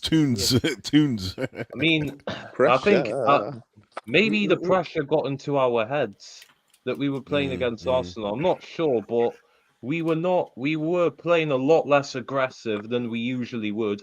We were playing way more aggressive against Spurs. That's why we destroyed them. I'm not saying we could have done that against Arsenal, but we could have made it way harder for them to keep up. So can I ask you a question, Magpiez? What is it? Sorry? Can I ask you a question, yeah? Yeah, no bother. All right. So you basically said you guys were scared of Arsenal, right? Am I wrong or am I misquoting you? I'm just saying maybe the pressure got into our heads. Come on. Let's be real. Let's be real. We played bad. No, you can't really say that still because they gave the start that you would want if you're a Newcastle fan. So if that chance went in, it would have been a different game. So you can't really say they were scared. No, but let's be real. Let's be real though. When you hit the woodwork, is it on target or is it off target? It's off target. Okay then. So there you go. There you go. It's off target. It's an off target shot. Yeah, it doesn't register as a chance, bro. It's an off target shot. Do you get what I'm saying? Now let's be real. Yeah. We played. This was same as Martinelli's crossbar then shot rent. Yeah, it hit the crossbar. But again, like I said, Saka had a blatant 1-on-1 where he should have finished. He didn't finish it. You get what I'm saying? But let's be real. Let's actually be real. We played ball that day. Do you get what I'm saying? I haven't seen a lot of clubs. Arsenal, bro, get these Arsenal haters. Take this comment off. Bro, who do you support? What's his name? El Pibe. El Pibe. El Pibe. Bro, El Pibe is so right. He's speaking facts. Arsenal are going to bottle it. I didn't want to say anything in it, but Arsenal have bottled it. I'll be so wrong. Bro, how can we? No, I don't know. I'm not involved. I didn't want to say anything. I can't lie. You lot did reality. Oh, Hamza, don't even cover the camera, mate. Don't even cover the camera. You stay where you are, Hamza. You stay right there. I know that smile, mate. I know that. Don't even flex biceps now. Put that all down, mate. I know he's ready. Don't worry. You don't have it, man. You don't got it, innit? You don't play. It's a minor, man. It's a minor. Like I said, everyone can say Arsenal bottled it. I don't know no other club apart from Liverpool that would have kept up with City like this. To be honest, I don't even think that. I'll be real. Salute. Man United, Newcastle, Chelsea, all these other clubs. I don't even think he would have had the same points that we have right now. You get what I'm saying personally, but you know what I mean. Obviously, you move forward to get me. I feel like. Just United, you man talking a lot about this bottling thing. Like, make sure you get top 4 in it. If you man don't get top 4, goodness gracious me, bro. I'm not worried. Don't come onto this panel again if you don't get top 4. I'm not worried. Injured, you know. I'm not worried yet. If you don't beat Wolves, if we do not beat Wolves, bro, Rhino, if we do not beat Wolves tomorrow, bro, it's you know what? Yeah, let me just ask the man then one quick question, and we're gonna move on to Manchester United. But yeah, Saliba and Zinchenko out for the rest of the season. What? Yeah, we're calm. You think you're still good for that? Yeah, bro, we're calm. Ben White has to go back to centre back and then put no way. Swear down. Why? Tomiyasu's injured. I swear. Oh, is he injured as well? Yeah, Tomiyasu's injured. Why? We don't have to change. But let me. It's gonna change the way you play, though, bro. No, you have to change how you play, though. You have to. Because Zinchenko was playing centre mid pretty much. No, Zinchenko playing left back. All it's gonna be is Tierney, and then he goes in. Yeah, but bro, he does the inverted thing, bro. Tierney does the inverted thing as well. He just doesn't do it as well as Zinchenko. No, not as good as Zinchenko. It's gonna be more exposed, isn't it? It's not gonna change it. It's not gonna change it. You're gonna watch us. Watch us. It's not gonna change it, bro. Bro, if we played Tierney. You don't forget that, Tierney, bro. You are playing Brighton next. Yes, and Tierney's a world class. Tierney's a very, very, very good left back, bro. Let's be real. Yes, he is, but you're not playing left back. That's why he doesn't start for you lot. That's why he doesn't start. He doesn't start for us because obviously Zinchenko. Do you get what I'm saying? This is what I'm saying to you, bro. So you're gonna feel the effects of him not being there. No. Let me break it down to you. Let me break it down to you, bro. God. No, let me break it down to you. It's like saying on front three, bro. Yeah, Saka looks tired, whatever. Or he ain't really been up to scratch recently. Yeah, Trossard's been on fire. Yeah, but they offer different things when they're in that same position. Do you know what I'm saying? Obviously, Zinchenko, when he comes into midfield, he helps our play a lot more than Tierney would. However, Tierney will offer something that Zinchenko doesn't offer, which is the defensive cover. But exactly. So where we're versing a team like Brighton, defensively, it's not the fact that he didn't like playing Tierney. Obviously, just what I'm saying, he bought someone like Zinchenko. Me personally, I don't think next season we'll have a left back. We'll have another left back. We're not going to play Zinchenko there. I don't think you don't want Cancelo. That'll be a good signing. Apparently, you don't want Cancelo. Man City, bro. Man City want to sign Tierney, bro. I'm telling you. Cool. So if we don't have Zinchenko doing the overloads in the midfield, and we've got people like obviously Caicedo, McAllister, and that, and obviously versus Odegaard, Jorginho, whatever. The midfield battle is going to be mad. It's going to be a crazy battle. Party's back, yeah. Bro, to be honest, we sat here like just what I say. Everyone said crazy battles under this, bro. Everyone last week would have said we're gonna get packed by Newcastle, bro. Like, let's be real, bro. Like, bro, we've shown ourselves enough this season, bro. That's minus But remember, no one's beaten Newcastle. No one's beaten Newcastle at St James's for like almost 2 years, apart from Liverpool, bro. That's why everyone was saying, "Raw." Arsenal exactly, are going to struggle, and obviously being away in X, Y, and Z. But this is my whole point. It's a different Arsenal side, bro. Everyone, we haven't beaten Spurs for how long at home? Away from home. We're going to pack them this season. We've done the double on Chelsea. We've done the double on Spurs. We've beaten United, drew with them away. Do you get what I'm saying? We've beaten you at home, drew with you lot. Bro, we're breaking a lot of things, bro. We're breaking a lot of boundaries that were. Do you get what I'm saying? That was on our club. So at the end of the day. Like I said, Newcastle on their day, they're better team than Brighton. You get what I'm saying? They're better team than Brighton. And I still think... Yeah, but it's the Prem. Remember, it's the Prem. We were saying that at West Ham. We were saying that at Southampton. But we're in a title race and you're not, okay? So that's where... But you're not winning it, though. You're not winning it. Okay, we're in a title race and you're not. You can't say that. Bro, you're not winning it, bro. JS, you're saying, bro, it doesn't matter if we're not winning it, bro. We're in a title race. You man are battling for top 4. You don't know if you're bro, it don't matter, bro. What's the difference? Come on, you've been there, bro. Bro, don't act like we're not there now. We're not there now. It's only way up. It's only way up. This was your goal at the beginning of the season, bro. Yeah, but bro, you're not deep in it. Hey, Jamie, not you backing United because the thing is, I'll give you the statistics if you want, bro. You lot have been top for 97% of the time, bro. You lot are gonna vote the league. Come on, man. How we just had conversation? Firms, would you want to address that comment, Firms? I'm gonna address it. How's bottle in the league? If we hit 90 points, how we bottle in the league, bro? Because, bro, if you're top for the whole season, had your club ever hit 90 points? Had your club ever hit 90 points? Who? United, bro. Yeah, I'm sure we have. Yeah. No, you haven't. Get have we not hit 90 points before? No, you haven't. You lot definitely haven't hit 90 points before, bro. I don't think so. I think it's only Chelsea with Mourinho. You haven't hit 90 I don't think so. I think your highest is 89 or 90. Oh, we haven't. Still 89. Oh shit. I swear. Let's be real, let's be real. We're battling one of the biggest teams in Europe right now, bro. Bro, I heard that, bro. Man City versus Real Madrid. Let's be real. Let's actually be very honest here, guys. I heard that, bro. The Arsenal squad, the second youngest squad in the league. Yeah, second youngest squad in the league. Arteta, bro. What do you mean? It's not excuses, bro. If it's excuses, why does Ten Hag have more losses than Solskjaer, then, bro? Bro, it's his first season, bro. I don't care about that. So Arteta's first season, he won the FA Cup. Yeah, but we've won the Carabao Cup. Don't compare the Carabao Cup to the FA Cup. Don't compare the FA Cup final, bro. And you're confident in that. You think we're going to win the FA Cup final? We can beat them. One of them. Bro, all I'm saying, they could. No, JB. All I'm saying, JB, you as a rival fan to United, it's a one-off game, bro. No. Let me say something. Let me learn. If you allow Liverpool to finish in fourth, and you might not finish in fourth, That's Don't worse than do not it. spotting in the league, bro. That's worse than not spotting in the Alright, league. cool. No, fair enough. Do it. Cool, I heard that still. Because you lot had like a 13-point gap on us, bro. That was only No, I one. hear it still. I hear it. Bro, if Don't we do lose it. the league, if we carry on and we win all our games, City win all their games, how many points do we lose out on the league on? If we keep it very close, it's like what? 4 points.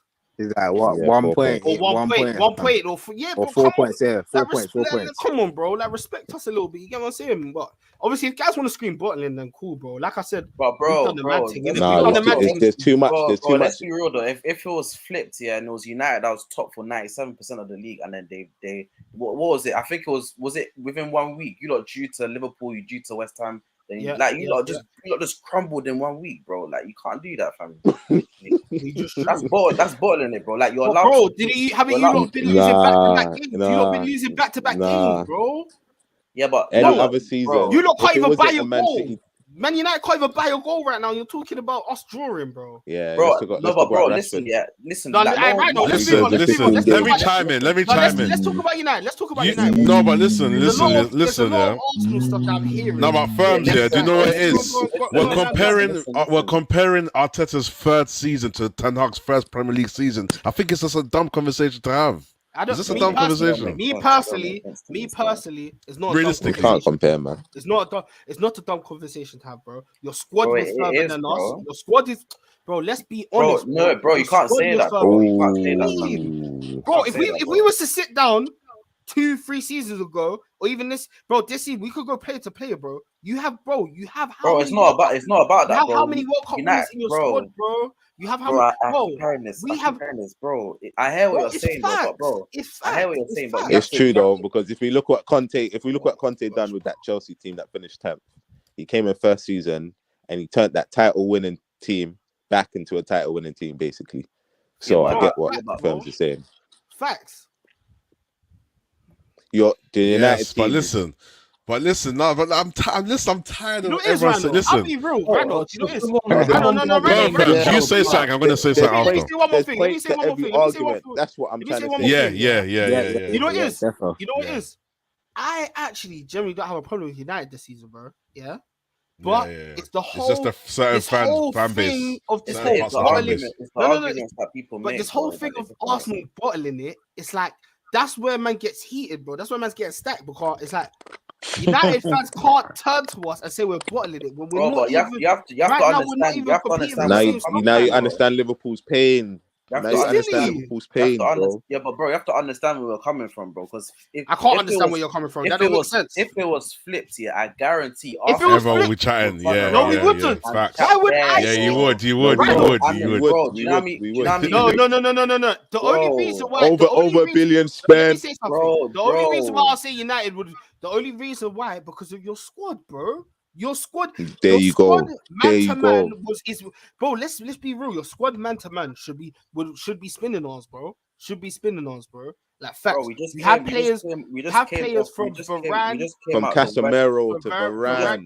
We just came out. Yeah, but bad ways all over the pitch. You got bad but this is the same guys that everyone said is too old and they're past their time. Varane's injury prone. Casemiro's too old for the Premier League. All of that.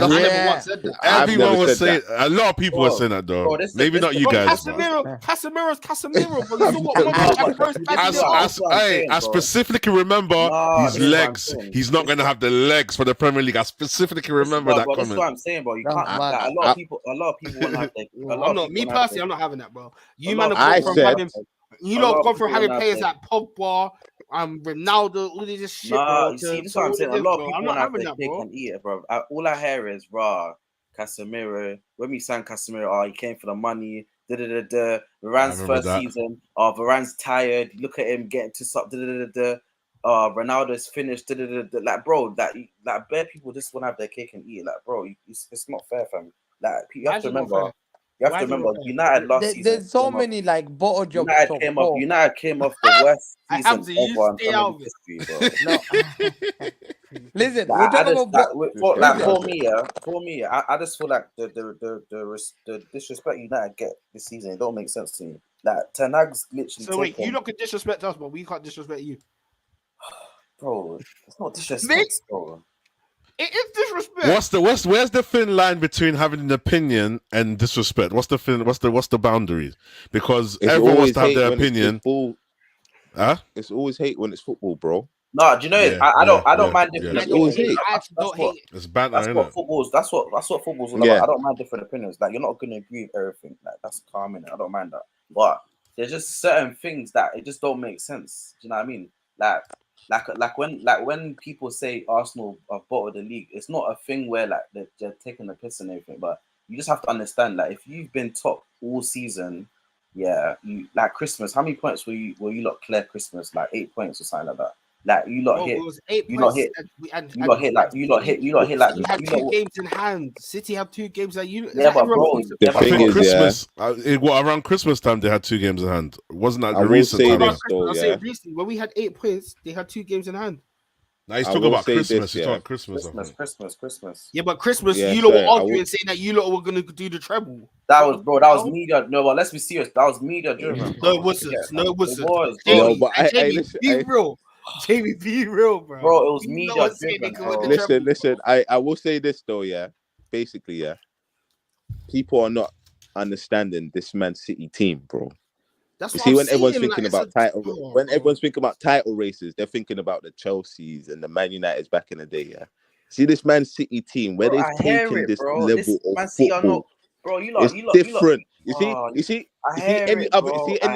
This is the reason why any other season. I hear it, bro. But any other season, Arsenal will draw them games, and still win the thing, bro. That's why people getting onto you more, because you lot were ahead of them all season, bro. That's why this guy's just a troll. It's not a thing where, bro. It's not a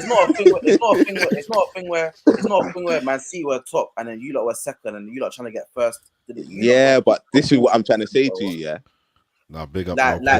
Subscribe, bro. Like, I'll be real. Even when you lot played them at the Emirates, bro, I genuinely think you lot played better than them. They just like took. They just hit you on the counter, basically. Like when you played them in the Emirates, that was one of the best Arsenal performances I saw. But obviously, Man City, 100%. Clinical. They just take their chances. Like boom, one chance to Haaland, boom, goal. They're just clinical. But in terms of like playing ball, you lot played ball. You lot played a very good game in the Emirates. So obviously, when you lot played them at Etihad, and then they just done you lot, I was like, fam, what am I watching, bro? Literally. Like, but me personally, they run through everyone, bro. So, apart from Liverpool, they run through everyone, bro. Like, let's be real. Like, it's man. We're talking about one of the great. But when they beat us, no one was saying that though. When they whacked us, no one was saying, "Oh, it's this Man City's calm." No one said that for us. No one said that was laughing. No one said. Everyone laughed at us as well. Think about it like this. Think about it like this, yeah. When we were arguing about Arsenal doing the unbeaten thing, yeah. How many games did they draw? 12. They drew like 11 games, bro, and they still went unbeaten, bro. This Man City team, yeah, will demolish that team in terms of points. So obviously, I'm just talking about different eras. This is the point I was trying to make. People are judging it from the wrong point of view, innit? This Man City team have taken it to a different level, while Man are still judging it at era.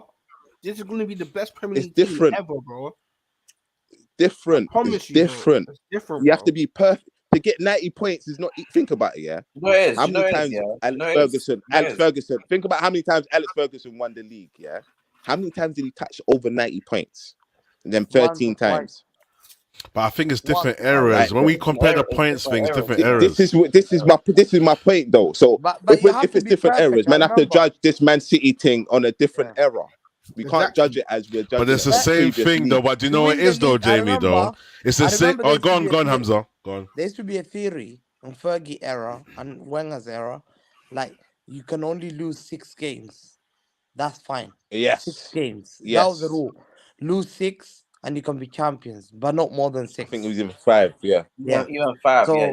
Even 6 is yeah. 5 was like and a lot of 5. It was 5. Yeah. Like the treble even won the league by 79 points.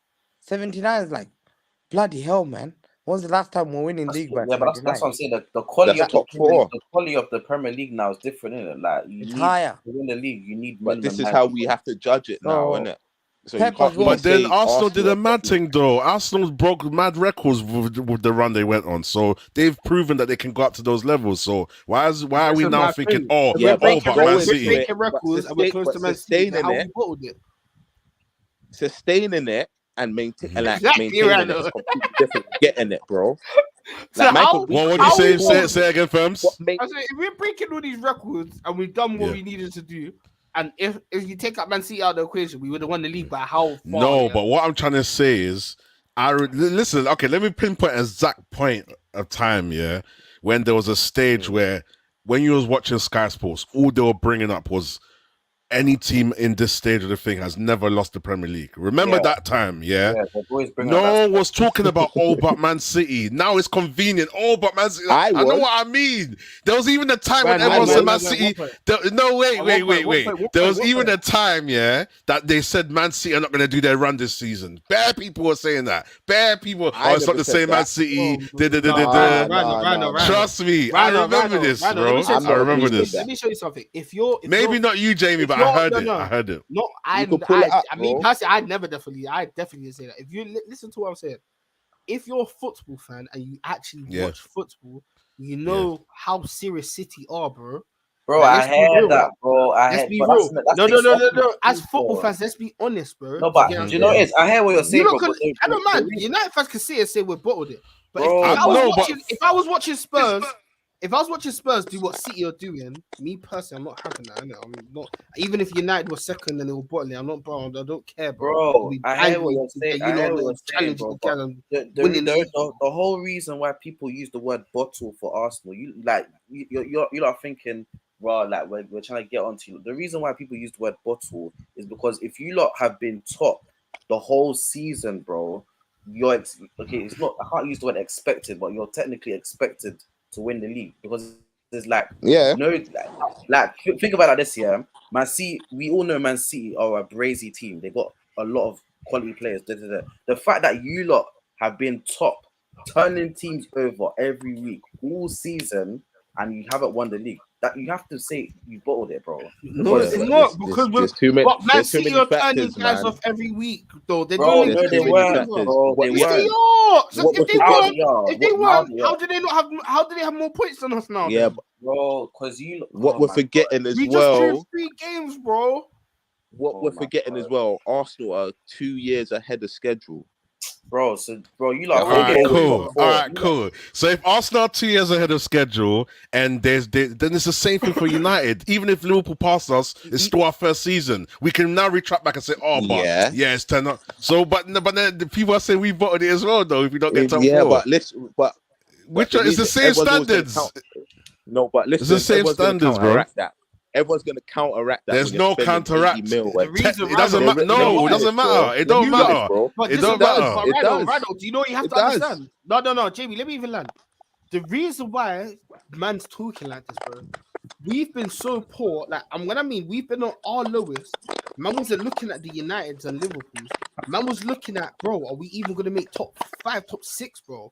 But that was like us last season. Our worst point in history in ever. Hold on, even when you were what Jose was finishing second and all of these things, bro. We were still struggling, bro. We haven't seen Premier League, we haven't seen Champions League football for how long? Arsenal Football Club was the only club to always qualify for it, bro.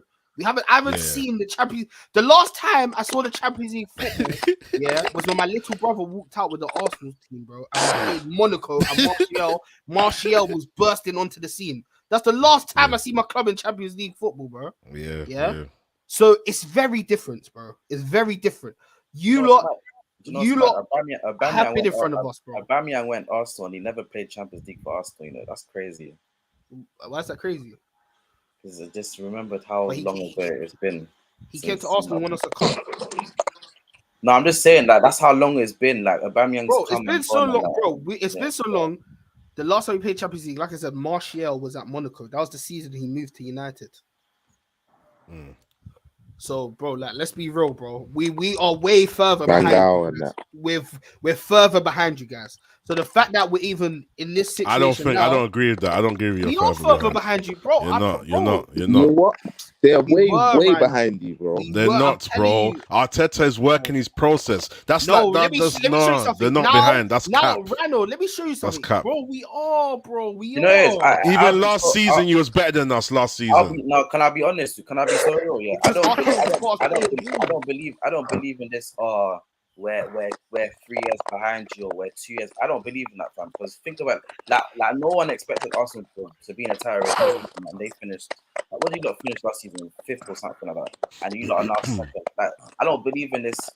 We're 2 years behind you. I don't believe in that. I just feel like if you like plan properly for a season and get the right players and pattern all that, then you can have a good season. Do you know what I mean? So I feel like even if United don't get top 4 this season, which we should, but even if we don't, I feel like if we have a good summer and everything, then we can like push for next season, innit? The reason why I know we're behind you, bro, yeah, and it's just facts, bro. It's like it's honestly just facts. JB, you can even vouch for me, bro. And this is the same thing we was talking about in our group chat the other day. Bar Jorginho, bro, we have no Champions League winners in our squad. We don't have no World Cup winners in our squad. Our squad was very, very behind. I don't think that matters, though. No. Hold on. Let me land. It does. Of course it does. Experience matters. Rhino, let me show you something. It does to a degree, but if you're building a squad, let me land. You know, got to let me land because you got to see where I'm coming from. Bro, to attract big players, bro, you have to be in the Champions League, bro. And you're in the Champions League. In the Champions League, but you have to hear it. All this period before now, we weren't. It doesn't matter. You're still Arsenal football. If you turn around a couple, bro, that doesn't matter. It's the same thing. That's why even Klopp came out the other day and he said, bro, Liverpool, even if they don't get top 4, yeah, people are asking, is it going to affect you lot attracting big players? It won't, bro. The only reason why it won't affect Liverpool is because people believe in the way if Klopp does certain signings that they can bounce back. Do you get what I'm saying? Arsenal Football Club, like, let's be honest, we were a very big club and we fell off very badly. We weren't attracting the same players. We never. Let me show you something. No, but it's not the same, bro. Rano, even if United are at the best and Arsenal at the best, you lot are United. You're Manchester United, bro. You're going to still attract better players than us, bro. Because you're Manchester United. Firms, that kind of goes against what you said the other day when you was like how people are gonna love the way Arteta plays and they're gonna like. Yeah, but that's what I'm saying. No, hear what I'm saying. I'm saying now where we are now. But it's not contradicting what I'm saying, bro. I said if we're both our best, I'm saying the way Arteta's playing now, Arteta's playing now, who's not gonna want it? What young player's not gonna want to play for Arsenal, bro? You get what I'm saying? Yeah. Where we are now, you can see what he's doing with the squad. You can see how he's made the squad. Who wouldn't want to? But you have to understand my point, bro. Of course, it really does matter, bro. Jamie could talk about. See the thing what we're talking about. The best person to hear it from is a Liverpool fan, bro. He's seen his squad transform. And they weren't attracting them type of players before, bro. Yeah. They weren't attracting those type of players before. Now they've come into the position now. But apparently it's Liverpool's worst squad ever. But it's the same squad that has been doing it. So I'm confused with additions. So I don't know. I don't get it. But you're saying stuff. It's not a worse squad. I ain't saying it's the worst. It's a worse season. Exactly. But say again. Sorry, my thing cut out. What did you say? I'm saying it's not a worse squad. It's a worse season. Shine some light on this, bro. Because you know where I'm trying to go with this point, bro. With how the squad. Yeah, go on. Do you get what I'm saying? Because Champions League football, it does change. You having Champions League football, trust me, bro. Even got to a point, I can't lie. 2 seasons ago, Spurs were attracting better players to their club than us, bro. That's when it started getting scary, bro. Do you get what I'm saying? Yeah. So now we're in a position where we've got ourselves back in Champions League. We're still not going to attract the Haalands and that. Do you get what I'm saying? Straight away. Do you get what I'm saying? We have to build off what we're doing this season. We still have to kind of perform in the Champions League next season. Bro. United won't understand that, firms, because they've never been in that position. Even when they've been at their lowest, they've been able to attract. Bro, you know what played Europa League and you're still getting Di Maria and Pogba in there, man. That's what I'm saying. You see what I'm trying to say to you? Manchester United Football Club, bro. It's different. It's because of the I told you. I noticed it was different when it's because the managers Liverpool dropped out of the Champions League. Marino can call up Pogba and be like, "Listen, bro, I want you." Like, yeah, calm. Do you know what I mean? I don't know. Like, I hear what you are saying still. But the fact that you can even get Mourinho to your team, bro. You see what I'm trying to say to you? I heard that. Even the managers you could attract. Everything's completely different. Now, I was going to say, my point is, one last thing is, when Liverpool dropped out of the Champions League, we lost our Adidas sponsorship. When Man United dropped out of the Champions League, Adidas gave you lot 800 mil. Do you see the difference? You lot are a bigger club. You lot are United. It's the same thing with us, bro. You are a big club. You're Man United. Yeah, I bro. get that. No, I agree. I see where you lot are coming from. You get my point now, Randall. You get my point. Yeah, I probably see where you're coming from. Yeah. So where we haven't finished in the top 4 for how long now, bro? We're not attracting those type of guys anymore, bro. Yeah, I see that. Bro, you think Di Maria would have ever came to Arsenal, bro? Come on, bro. Pogba, all of these players, bro. We're talking about Pogba, bro. Come on, you lot know who Pogba was before he came to you lot, bro. Pogba. Yeah. 90 M's, you know, back then as well. Come on, bro. I wish we had to Pogba. Who's our biggest signing? Fucking Pepe, Nicholas Pepe, bro. Wish we had Pogba now. Come on, bro. No, but at the same, remember, you lot were still getting Sanchez and Ozil and that, though. Bro, we bust cases, but this one I say, obviously Ozil as well, large up Ozil, you get what I'm saying, but let's be real, bro. That's not comparing to the Pogbas and all of these lot, bro. It's not. Yeah, of course not. But at the same, like we're getting a Bamian when he's literally, bro. His mama's getting old and that. He's tired. Yeah, bro. We got the last good part. No, we got the last good parts out of him. We got the last good parts out of him. He done his thing still. He done his thing still. Trust me, and that's why I would never say Arteta bought it, because what he's had to do with the squad and some of the like when you look at people like Saka and that, bro, from our youth. All of these players actually come from our youth. Ben White, everyone laughed. We signed Ben White, everyone laughed, bro. We signed Ramsdale, everyone laughed. Do you get what I'm saying? People were saying, "Oh, this Gabriel guy's clumsy." Do you get what I'm saying? The only time people started giving man ratings for the transfer window is when he signed Zinchenko and Jesus, because they're from Man City. No one else was definitely made household. No one knew who Martinelli was. Yeah, you made. People laughed at Odegaard. Odegaard was a failed wonder kid at one point, you know. Everyone was saying that. Yeah. You're right. Very, very good point, still, and I'm never a person to, you know what I mean, argue when I'm in the wrong. It's facts. It's facts. It can't be bottling, bro. My man's doing a mad thing with Ramsdale. Ramsdale don't know what this is. This is new to him. Ramsdale's normally fighting relegation battles at this point. Yeah, bro. That's a very good point. Still, it's a very good point. Man don't have there's a lot that goes into it. That's why I can't really say. That's why I can't really say it's bottling. There's too much that goes into it. But at the same time, I hear both sides of the story, innit? Like there's both. Team we're battling against Man City, bro. Come on, man. Got players that. What was you saying, Jamie? I'm saying there's good points on both sides of the argument in terms of the bottling thing. Man, get it.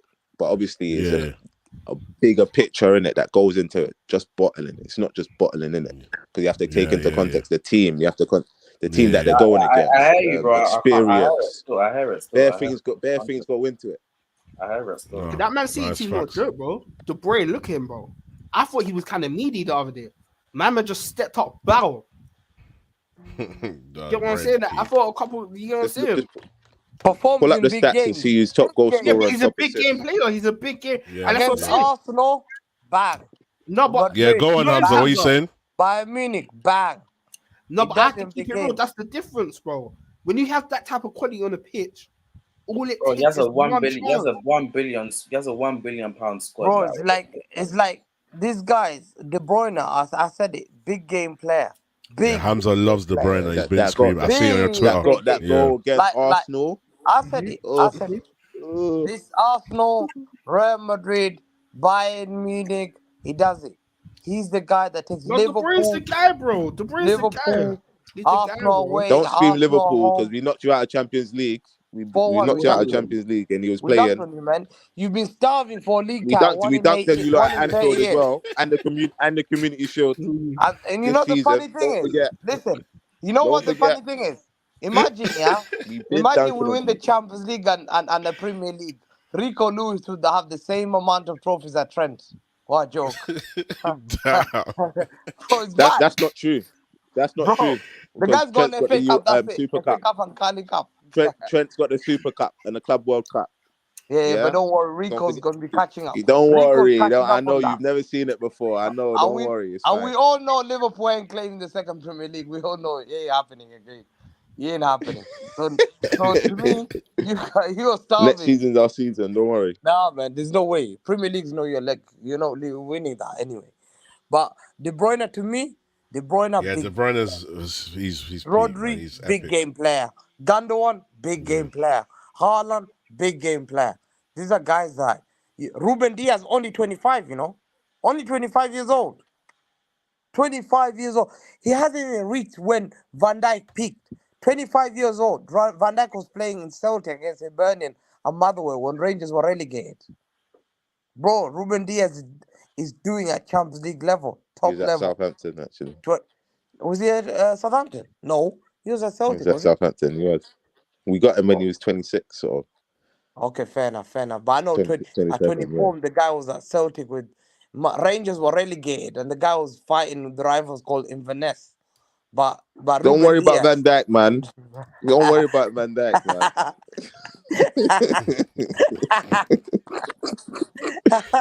Don't forget you tried to sign him as well, you know. Don't forget you tried to sign him. Hamza's a crook.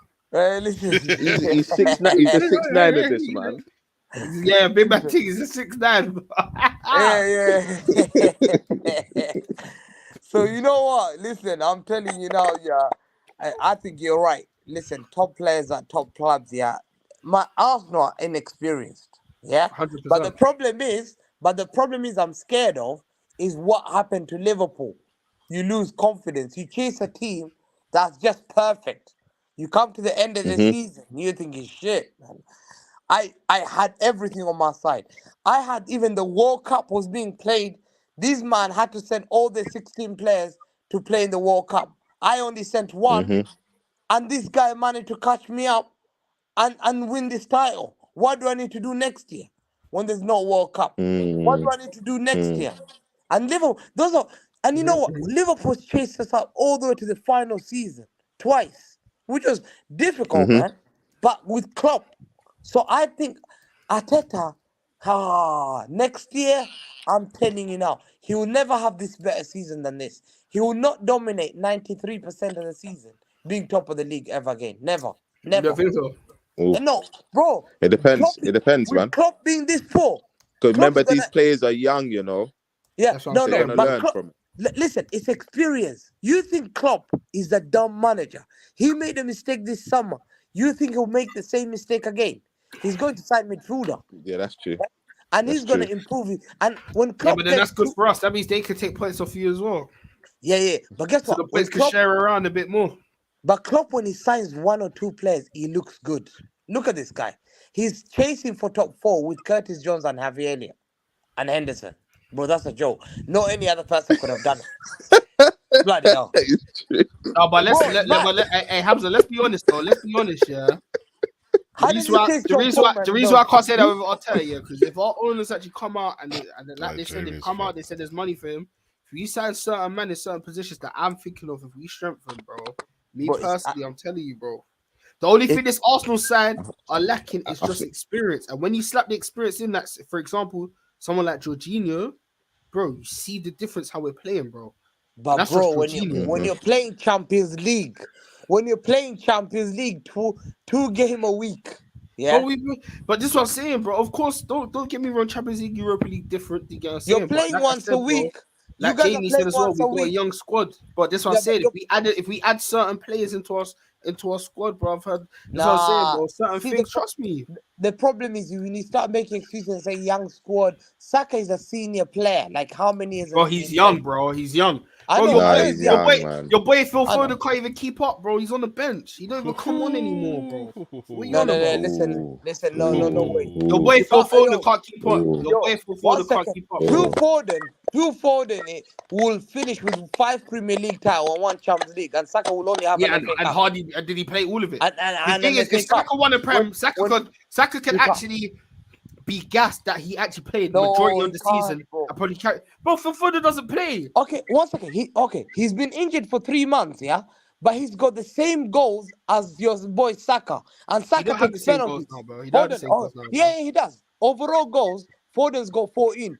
Saka's got 14. Yeah? Oh, but hey, Hamza, do you know so funny? Hamza, you could probably go up front for Man City and score, though. Let's be real, Foden bro. has not even played, yeah? If the boy crosses it to that but head, he's got the same goals as Saka, and he's been injured for 4 months. No, come on, bro. It's not that hard to score for Man City, bro. But he's been injured for 4 months, and your boy takes penalties as well. 3 penalties for the season. And Foden doesn't take our penalties. He's all Haaland. Bro, the thing with Saka adds more. Bro, Saka has assists and goals, bro. Assists and goals. Nah, bro, let me tell you. Yeah, he's double figures for both. Come on, bro. Yeah. I've seen this guy. But Foden doesn't even get into England, bro. He does. Come on, bro. He doesn't. No, he doesn't. England, you can't really say that. Now Southgate's a prat. Oh, you can't really say that. Don't talk to me about England. Yeah, I'll rather put Rashford on than Foden, bro. Rashford doesn't start for England, bro. Maguire starts for England. All I'm saying is Saka's been starting, innit? Saka's been starting. That's what I'm saying.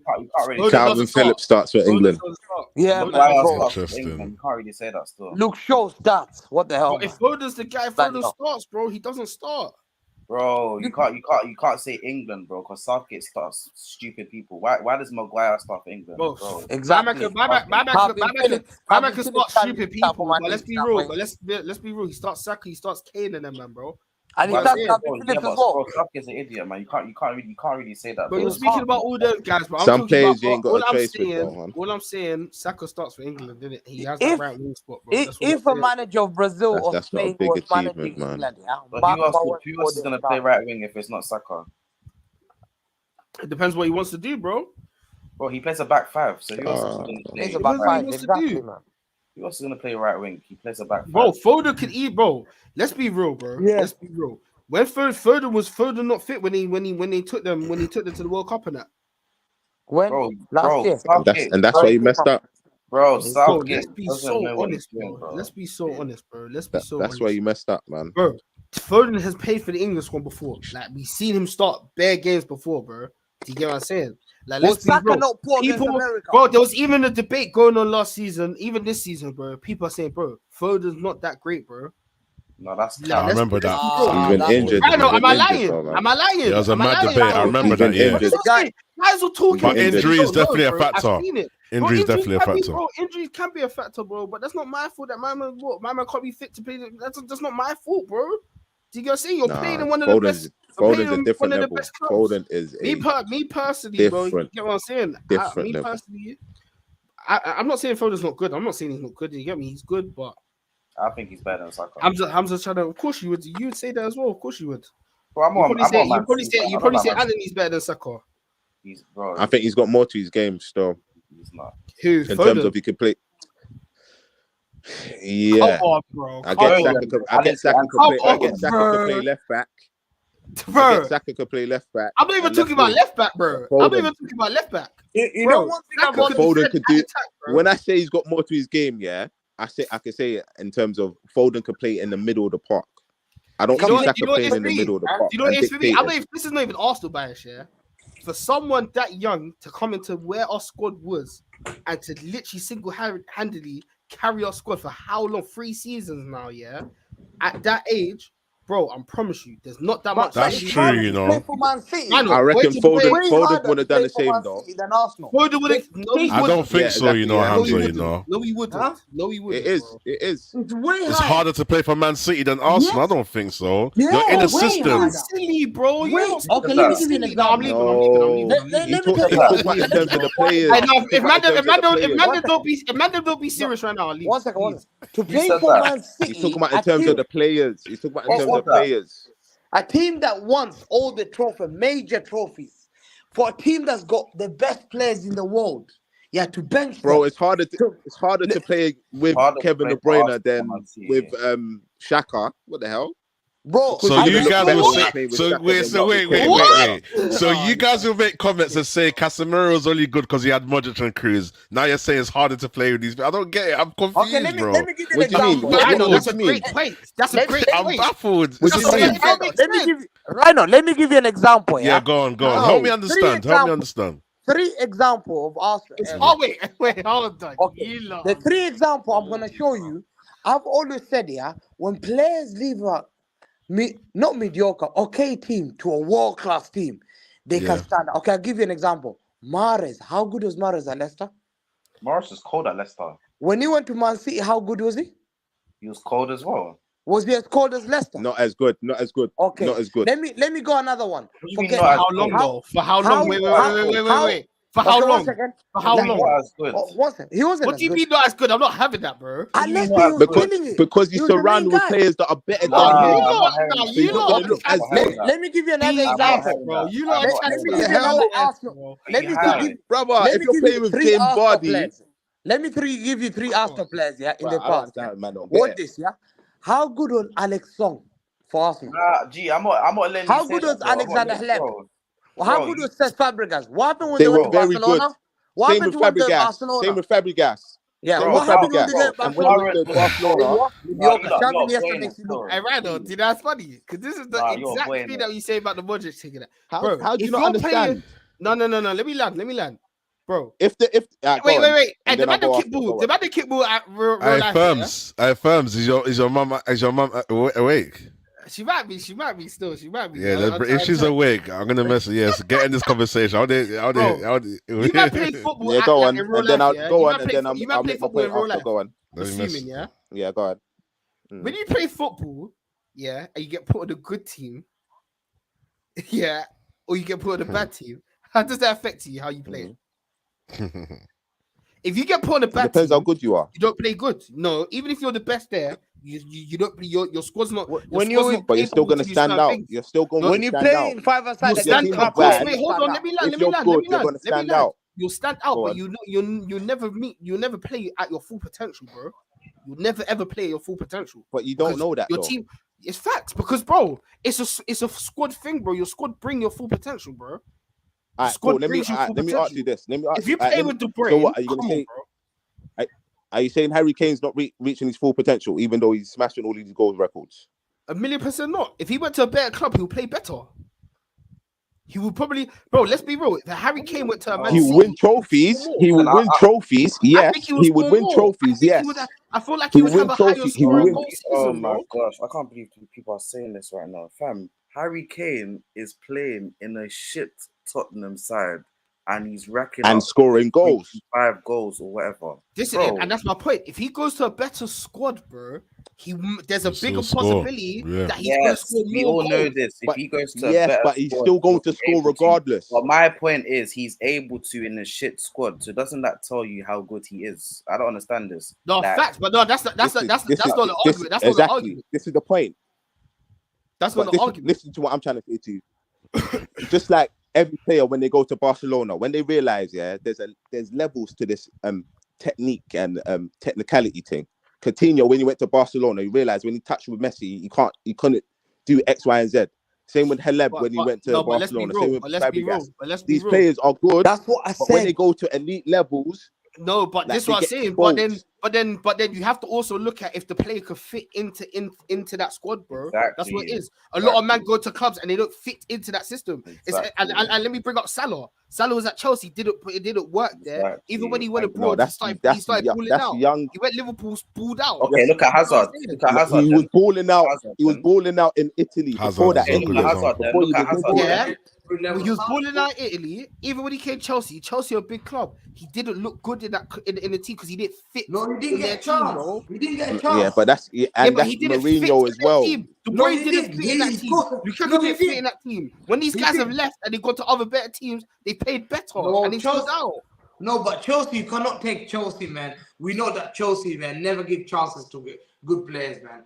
But Hazard and Mo Salah, the only reason why Salah signed for Chelsea is Chelsea tried to buy them to stop Salah going to another team. I remember Salah was a top player at Basel. He destroyed Chelsea in the Champions League, yeah? And this guy was a top player.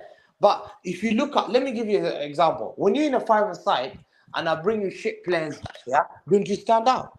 But if I bring you ballers, you can't stand out. Not all the time. If you bought me rubbish players, bro, there's a chance that I might not get the ball as much. I'm not going to be on the ball as much, bro. There's going to be a chance that I'm going to have to. This one's, bro. I like you, bro. You understand, bro. I kick ball in real life, you know. Yeah, but it works. But it works both ways, though. But it works both ways, though. It works both ways because look at Luis Suarez at Liverpool. Exactly, but Jamie, that's the point. It works both ways. But you guys made it seem like it's only one way. That it's harder to play in a better squad. It's not. It just depends. Bro. Yeah, but sometimes it is though. Like I just gave you an example. And sometimes it's not as well. It's both. Let me give you an example. Saka's been poor for Arsenal. Yes or no? Yeah. For that do you think that Saka will not get benched at Man City if he had that performance when KDB was getting benched against Tottenham? For having one but this is my point. But this is my point. There. Hold on. But this is my point, bro. Wait, hold on. But this is my point. If But this is what I'm saying. You can't. The reason why I say you can't say that, if he has better players around him and he's not so at Arsenal, he's gonna have to defend more, bro. We don't have a natural right back there. He's gonna have to defend more. He's not gonna be able to express himself as much. If he goes to a team like Man City, where he's got a world-class right back behind him, he's going to be able to attack more and express himself more, bro. Pause. Yes and no, because look at Jack Grealish at Aston Villa. Exactly. Yeah, but Jack Grealish played in a complete different. Jack Grealish played in a different role. He was free to do whatever he wanted. Different role to see. It was a different role. It was a different role. 1,000,000% a different role. Bro, Grealish is playing 10 for Villa. He's playing out wide for Man City. You can't. Even when he did play out wide for Villa, bro, they basically told him just to stay up, bro. He was starting.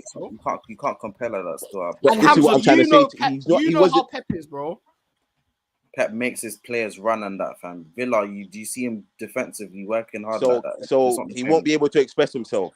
This is what I'm trying to say to you. So no, but if I'm Saka saying was the at Man difference. City, He would if be able Saka to was at Man City, he wouldn't be able to express himself as much as Arsenal. Different expectations. And man, if you Kickball, you know, if you have a world-class defender behind you, and you know that, bro, this is what I say. Ben White's not a natural right back. He's not a natural right back. So he's going to have to cover more. If you're not natural in that position, you're going to have to help out that player more. If he has a Kyle Walker behind him that could defend very well, he's not going to have to help him. Like we were just saying. It's true, still, it's true. Like we were it's like Vinicius Jr. Like we were just saying with the Jack Grealish. Like we were just saying with the Jack Grealish, yeah? We were saying he has to defend more because he's in a Pep system. The same thing applies with Saka if he was in a Pep system. He will still have to defend. He will still have to do that defending. But that's my point. I'm not ruling that out, bro. I'm not ruling that out. But the difference is he would have to defend more with a quality right back. But his output going forward will be greater. Do you know what I mean? I hear what you're saying, still. Because deeper, yeah. If let's say Saka's at Man City, yeah, cool. He'll obviously play on the right hand side. Who's playing behind him? The right hand side, Kyle Walker. Everybody knows Kyle Walker's capable of defending like on his ones, on his jacks, right back. So Saka will still have to defend, do his natural defensive duties, but it won't be as much as he would have to do at Arsenal because obviously he's got Ben White on his head. Ben White's not a natural right back, so he's gonna have to double up, help Ben White out more. Do you know what I mean? Ben White might not be as obviously Ben White's capable, but he might not be as comfortable defending on his ones. Facts. And even to add to what JS is saying, that's why Saka has better games when like a Tomiyasu is playing behind them. Tomiyasu's a natural, more of a natural right back than obviously Ben White, bro. So when Tomiyasu's playing, it allows him. But Tomiyasu hasn't played majority of the season, bro. Obviously, that's what I say. He hasn't played majority of the season, but I'm just giving an example. And I'm saying Saka's been amazing for majority of the season, though. No, but this is what I'm trying to say. But this is what I'm trying to say to you. When Tomiyasu has played, I'm not even just talking about this season. When Tomiyasu's been with us and he has played, Saka, as an Arsenal fan, I'm telling you, Saka is allowed to attack more and go more forward because of that, bro. If you look at the Newcastle game, bro, they were tripling up on Isaac. Do you get what I'm saying? Whereas if you play that City, Kyle Walker more so be able to deal with that a bit more. Do you get what I'm saying? And that's just my point. You have a bit more quality behind you. Do you get what I'm saying? Yeah, I know, but again, in the Pep system, you're gonna have to do that job regardless. Me personally, obviously, Saka might not even fit in Pep system. He might not even fit in the Pep system. Do you get what I'm saying? It might be someone else's system. But me personally, if Kane went from to another team that was bagging loads of goals and stuff like that, bro. I don't think think the standard is hard. And as a City player, he starts 100%. Like no player, Pep said, no player in his career has he ever considered not to bench except Messi. That's the standard of Pep Guardiola. Saka, to me, that level that he's playing at, if he came to Man City, it's just pressure, bro. Jack Grealish said it. When I arrived to Man City, I've never received so much pressure. In the training, I turned up. The football they were playing, 1-2, 1-2. I could not get the ball. I was shocked. 100%. You're going from Aston Villa to Man City. Of course, it's going to be. So Saka will need years. No, but okay. Let me show you something. Saka came into an Arsenal squad, when Emery was there, and he made his debut. Emery gave him his debut, The guy's played all over the place. Left back, left wing, right wing, He's played in all those positions, bro, and he's been quality all the time in there. Yeah, he's been consistent. The only problem that I have with Saka is he started to develop the last 8 games. He starts to kind of fall off. But the only reason why is because we rinsed the guy. He don't get a rest. Europa League he plays, FA Cup exactly. Every Europa League he plays, FA Cup he plays, Carabao Cup he plays every single game for us because he's reliable, bro.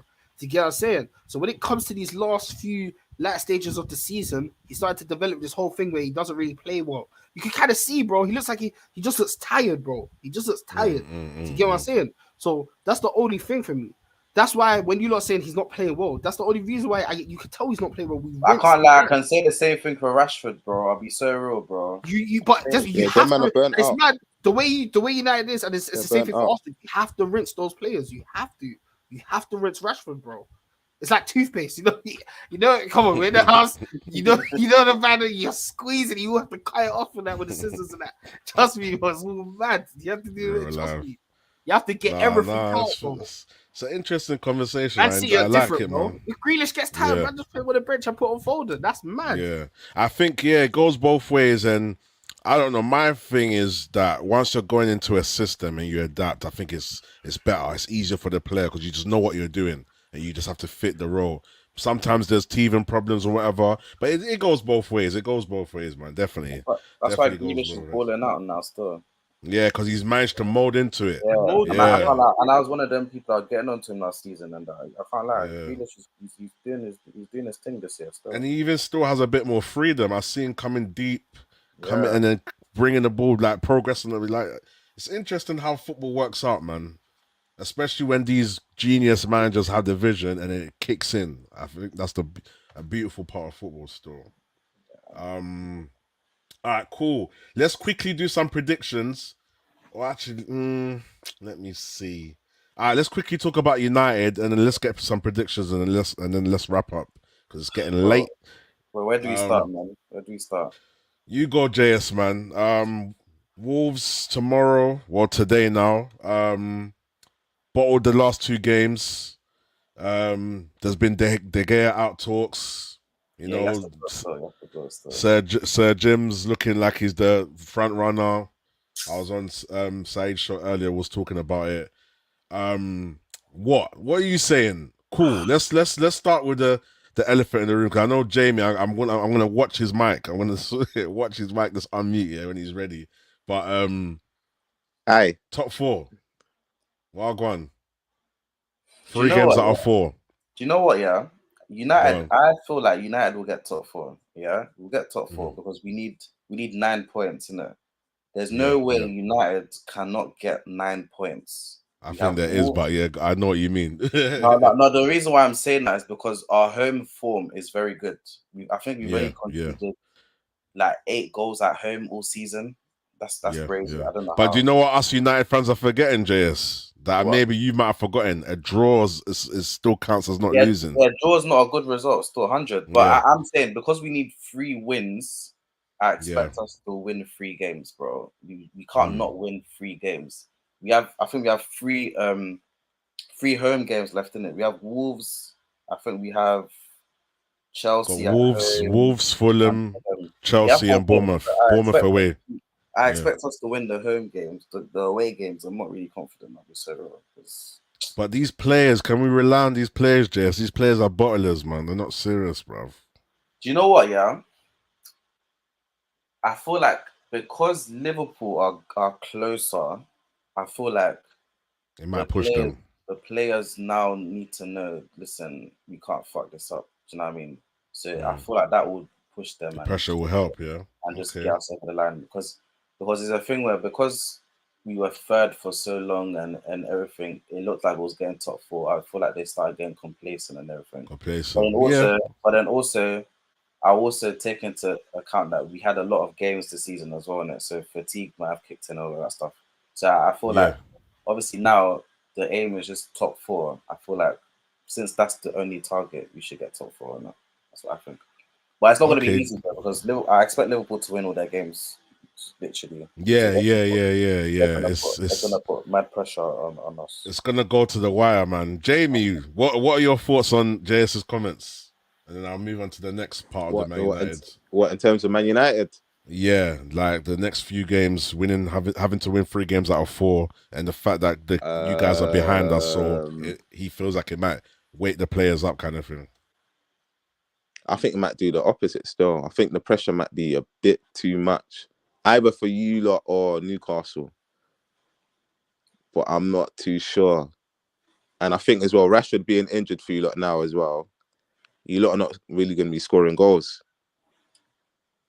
So winning for you lot might be a problem. So I don't know. I think I see a few draws. I don't see too much wins. You know, I kind of disagree. But at the same time, I feel like cool. Obviously, Rashford's been the source of our goals and everything, but he ain't been like playing well recently, innit? So I feel like him being injured, and it's been costing you. Yeah, it might cost us. We're obviously gonna miss Rashford. I'm not gonna sit here and cap and be like we're not gonna miss Rashford. We're gonna miss Rashford, obviously, but that gives an opportunity for someone like Garnacho, who's back from injury, to step up. I expect Sancho to step up, Anthony to step up. Oh, There's other players now that have an opportunity to step up. You know what I mean? But have they stepped up before? Have they shown you they're able to cross this path, like get over this bridge? They got to prove it now. Has any of them shown you that before? They got to prove it now, innit? This is my point, because I haven't seen it. I can only go off that. You see what I'm trying to say? Yeah, I hear you still. Yeah, it could. I reckon. I don't know, man. I reckon even Newcastle might get dragged into it secretly. No. Newcastle are good still. I feel like they're good still.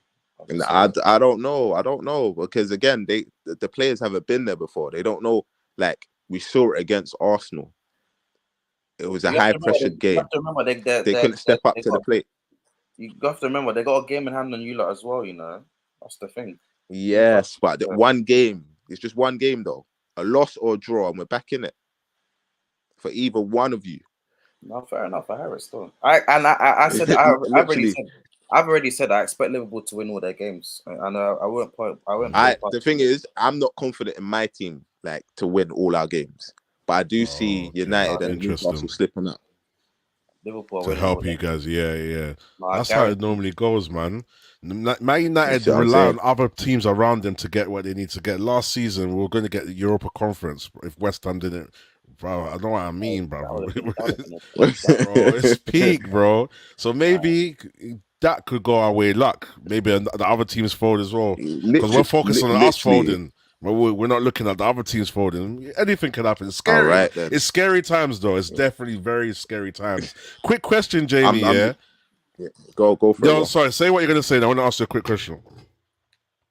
No, I was gonna say like I'm just glad my team's back battling for something. Yeah. It's mad, bro. How life works out, bro. I swear to you, it's mad. Quick question though. You know, because we had that conversation. I don't think JS was part of it. We had a conversation previously. I'm going to ask JS and then see what Jamie says in response. So me, Jamie, and Firms were discussing the fact that basically Liverpool have had a similar season to Man United in terms of where they've had loads of games, innit? They've played loads of games. They're playing every 3-4 days and etc. And it's a lot of pressure. Yeah. So Man United can't really, should we say, complain because Liverpool did it and they were battling for Champions League, FA Cup, Premier League, and what's the other one? Carabao as well? Carabao Cup, yeah. Yeah, Carabao Cup. So what do you think about that? Do you agree, disagree? No, I agree still. But I feel like United obviously have had, I don't know who's had more injuries, but I feel like injuries impact teams differently, innit? And obviously injuries are a factor. So let's say, for example, I don't know, Liverpool lost, let's say, Fabinho, for example. Yeah, that would impact Liverpool because already their midfield is a bit, do you know what I mean? Whereas United, let's say United lost someone like Ericsson or something like that, it will still be impactful, but then United still have players capable of stepping in, do you know what I mean? Like Fred could do a job. So it depends in it. It just impacts people differently. But I agree still, like United, Liverpool have had like a lot of games and all of that stuff. Yeah. So I'm gonna throw a spanner in the works because I agree. But then someone said World Cup. It's a different season. World Cup as well. What are your thoughts on that? Liverpool had players in the World Cup as well. No, that's what I'm saying. Nunes when.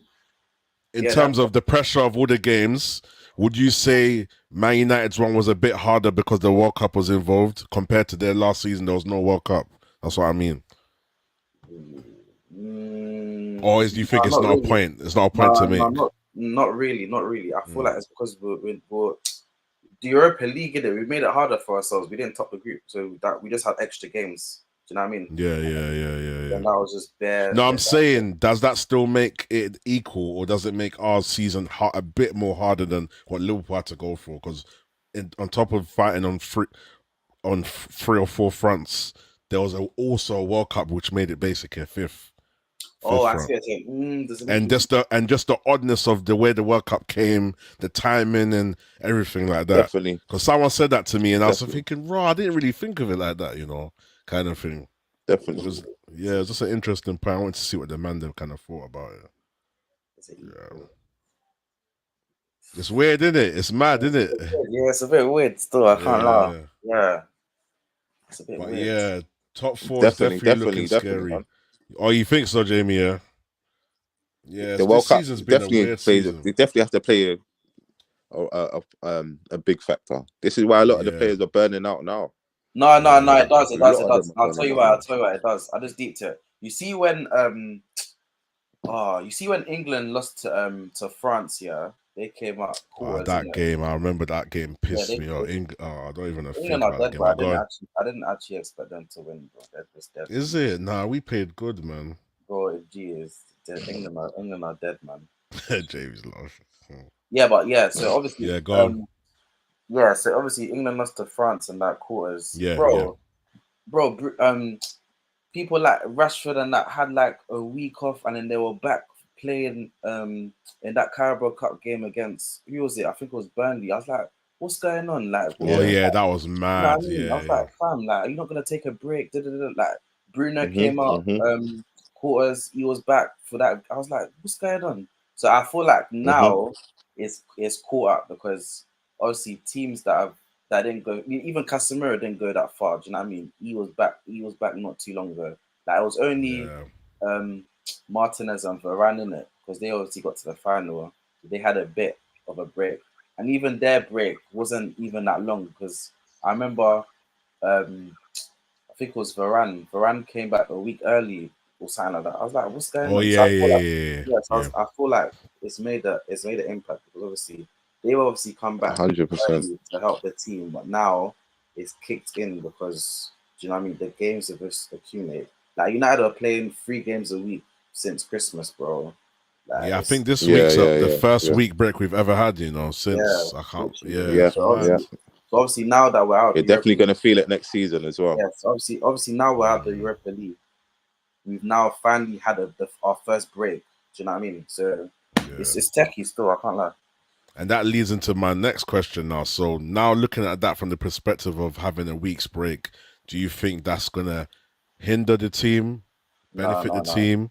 Nah, I think the players need a break still, because I feel like if we were in the Europa League, we won't get top 4, because I feel like that turnover Thursday, Sunday is just.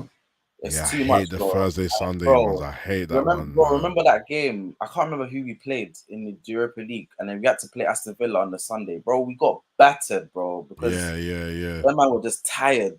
But then it was funny though. But look at the time when we played Barcelona on the Thursday and we won, and then we beat who did we beat that Sunday after Barcelona? Let me see. I don't remember. Let me search it. But yeah, that week was interesting, because sometimes it goes against you. It's these players are human beings, man. We move like they're robots sometimes. Yeah, they're not robots. So, but but that's the thing, though. You can't maintain that 4 minutes. It's not sustainable. Do you know what I mean? Oh, so we beat Barcelona, then we won the Europe, and then we beat Newcastle that Sunday as well. 3 days later. Oh, is that the Carabao? Yeah, the Carabao Cup final. Bro, ever since then, bro, we've not like maintain that same. He fell off a cliff. Yeah, bro. You know what I mean? That's not sustainable. They killed the team. Can't keep playing three games a week, bro. They're gonna fall off. No, you need a big squad, big squad for that. Bro. I agree, man. I agree. Cool. Okay, quick last few questions to you, JS. De Gea out? 100%. 100%, yeah. 100%. And do you know what's mad, bro? Rapid. Do you know what's mad? I'm one of De Gea's biggest fans as well, bro. Yeah. This whole season, my guys have been like, bro, how are you defending De Gea? I was like, fam, he's a good shot stopper. You know, it's my standpoint was, yeah, United have a lot of positions that need to be filled first. So obviously, I didn't mind obviously De Gea getting replaced, but it wasn't a priority thing for me. Like priority for me is a striker. We need a centre mid, someone to play next to Casemiro, and a centre back. That's my three main positions in it. And obviously, give me De Jong and Caicedo, man, bro. Actually, that's dreamland, though. But yeah, that was my standpoint in it. I want a striker, I want a centre midfielder, and a centre back. And then obviously, if you need a keeper, we can get a keeper. But now, bro, I can't I've seen too much, bro. So are you backing him to the end of the season or no? Yeah, I'll back him to the end of the season, obviously, because obviously we need him in it. I don't want people like Butler and go on that, bro. That's dead. Do you know what I mean? So we need him to the end of the season. But I can't in order for us to go to the next level, we need a new keeper. I can't lie. So do you mind him being our second goalkeeper if we get a new goalkeeper next season? He can't be second keeper, bro. There is either he's first choice or he's nothing. He can't be second choice, bro. He has to go. Because that's the rumors that his contract's going to get extended and he's going to be phased out, but he won't be guaranteed the number one spot. That's apparently. I don't know, man. That feels like spin to me, bro. Because there's a lot of spin, man. If he's getting phased out, who are we gonna bring in though? Are we gonna bring in an established? So what keeper would you take at United? It's a good question. I like Raya at Brentford. He looks decent. Good option. I like AC Milan's keeper, Maignan. He's cold. I like Costa from Porto. He's cold. I like Costa as well. So there's some decent options out there, but the only what about Sanchez? Nah, you know, you don't really feel Sanchez. Nah, I like Sanchez. I don't know what it is, but yeah, I like Sanchez still. But yeah, Raya's a good goalkeeper. What about Onana? Yeah, Onana looked good still. I watched that Milan derby. He looked good still. But the only thing is, I don't think Ten Hag will go for him because he's obviously played with him at Ajax and that. Apparently, he got rid of him or something like that. Okay. Yeah, so I don't think Ten Hag will go for him still. Interesting. Yeah. Last question. Sir Jim ownership's looking like he's the front runner. What's your thoughts? Bro, I wanted to throw up when I saw that, bro. Like, we're actually in the mud. Like, we're actually in the mud, bro. Do you know the maddest thing is, yeah? You see that Ratcliffe guy, yeah? It's in his name, bro. We should have just seen it from early, bro. The guy's a rat, bro. Like, how can you be like, yeah, I want to buy United, I want full ownership, I want to buy 69%, and then you just come around and be like, yeah, so obviously I want to keep the Glazers. Like, bro, you're a fraud, fam, because that's not what. Maybe they're going to use United to promote something. Maybe there'll be a Mike Ashley 2.0. Bro, see, I can't endure that no more, bro. I've endured too much suffering from the Glazers, bro. I've endured too much. Yeah. Dividends. We're not competing anything. Man United have just turned into Spurs at this point. I can't deal with it no more, fam. Do you know what I mean? Yeah. So obviously the reports and everything is saying Sir Jim's likely to be the favorite, but nothing's been confirmed yet. So Qatar need to just, bro, because do you know what it is? Yeah, I feel like Qatar have the bread, yeah, but he's not on trying to overpay for the club, and I slightly hear it in it. I slightly hear it because, like, bro, $6 billion for United, bro, that's a bump, fam. 6 billion, Yeah, bro. That's a yeah, bump. yeah. I hear it, innit? He's not trying to do that, but he's got to rise the ballot. I can't lie, fam. Like, he has to, fam. Because at the It's end up of to the the day, Glazers at the end of the day. Maybe for them, it's just a thing where they're gonna just use Sir Jim to kind of say, you know what, this is our choice, right? You know, raise your bread and then you can have it. Like, yeah, you know, that's these what I think, bro. guys, I think it's yeah, spin. It's deeper, yeah, bro. First of all, we've had 3 rounds of bids, bro. Do you know what I mean? yeah, all of that next After, week, that's what all I'm of that, saying, yeah, bro. That they didn't need to do that. Do you know what I mean? So I feel like even now, bro, the reports are saying, yeah, Ratcliffe's likely to be the favorite, but Qatar could still bid in 11th out. Do you know what I mean? Like, think about it. I said this on a show I was on earlier. It's like if we got Jamie and we got me, and you own this club, and what? Jamie's offering to buy a partial part, and you can still keep you in, and I want to buy the whole club. You know, you're gonna go with Jamie because you're gonna want to still be able to make money and just relax. You know what I'm saying? But at the same time, you could be using it to make me rise my bread more. So I'm saying, yeah, so but he's playing chess. They're playing chess still. Because deep it, bro, Glazers, man. they could easily just be like, yeah, Radcliffe's the bidder. Yeah, you know what? Cool. You know what But I mean? they're playing games. This thing could have been over today, bro. Literally, yeah, it's too many games. We could just know, like, cool, you're giving it to Radcliffe, you're staying. The fact that Kotaka still 11th hour, this and that, like, do you know what I mean? Like, they're just playing chess, bro. Do you know what I mean? So, I don't know, man. I just hope Qatar just put 6 billion or whatever it takes, bro, and just take over, and that's it, man. Because I don't know, man. Like 50% of me feels like the Glazers are just moving stupid because they just want red, bro. But at the same time, yeah, it's like if they can actually stay, why would they not want to stay? Do you know what I mean? Exactly. But for me, it's just all the games. Like, they don't know what they want, so it's like there's definitely more to it still. So right now, it's just a waiting game, man. But do you know what it is, bro? It don't make sense to me, fam, because I was reading the articles and that it's saying, bro, loads of conflict in articles. Loads of conflict in articles. It don't make sense to me, bro. Like, first of all, they're saying, bro, Ratcliffe's trying to buy 69% of the club, and then in 3 years' time, he's trying to remove. He can buy them out. That don't make sense. But bro, deeper, that doesn't make sense, bro. Like, what's the difference between removing the Glazers now and in 3 years, bro? That doesn't make sense to me. Like, he ain't got the bread to remove them now. Where's the bread coming from in 3 years' time, bro? Like, where's it gonna come from? From the club? The club has debt already. Cool, it's not gonna be on the club, it's gonna be on Ineos and that, but that's not removing the debt. And obviously, where's he gonna find the money from? It don't make sense, fam. You can't just find 2 billion and then give 1 billion to Joe and Avram. It don't make sense. Like, I just feel like we're just being played, bro.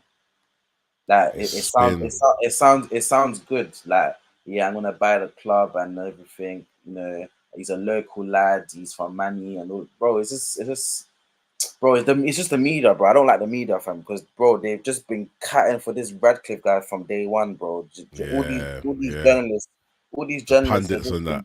They've just been getting onto Qatar for no reason. Sports watching, bro. They just wanted Radcliffe from early, bro. Because the Premier League knows, bro. If Man United have Qatar, it's raps. They know. It'll be a scary sight, man. They know, and that's why part of it kind of feels too good to be true, because, you know, the Qataris want to come in and fix all the things that we want fixed. They want to invest in players. They want to invest in the club. Like, it just sounds too good to be true. It sounds like, wow, we're going to have a good season if they come in. But yeah, man, I feel like it's just a waiting game, man. We're just gonna have to see as time develops. Someone even made an interesting theory that depending on how we do, depends on what the Glazers decide on. So, for example, if we get top 4, if we don't get top 4, and all of that stuff. So that wouldn't surprise me, bro. That man like money too much. You know, top 4 brings revenue in that, bro. Do you know what I mean? Yeah. Literally. Yeah. So, we're just gonna have to wait and man. see. Cool, man. I'm gonna wrap it up here. What I'll do is I'll get the Manda's predictions. The predictions thing is just banter at this point anyway. Because I haven't really been consistent with the shows anyway. But yeah, man. I appreciate everyone turning up. Jamie, JS, Magpies, Renz, Firms, Hamza. Who else was here? what do you call it? Arry and everyone, man. So yeah, man. I appreciate everybody. Thank you for locking in. Yeah, man. I appreciate you guys, man. 2.5 hours. I appreciate everyone putting in their time. You know, we're gonna try and do this thing consistent. I'm thinking about different names. Let's talk top six and let's talk rivalry. If we're gonna do top six and stick to certain topics, and then let's talk rivalry where we can have debates and stuff as well. So it's just we're just molding into a system. So I appreciate everybody, man. Let's keep this thing consistent. Let's do at least a couple shows a week, and trust me, let's get this conversation started. Let's talk. You know what I'm saying? Let's chat. Let's talk, man. I value everyone's opinions. I love everyone's opinions and everyone's like different theories and stuff. So, and I love to have a conversation. You feel me? So, yeah, man. I appreciate you guys, man. But yeah, we're gonna end it here.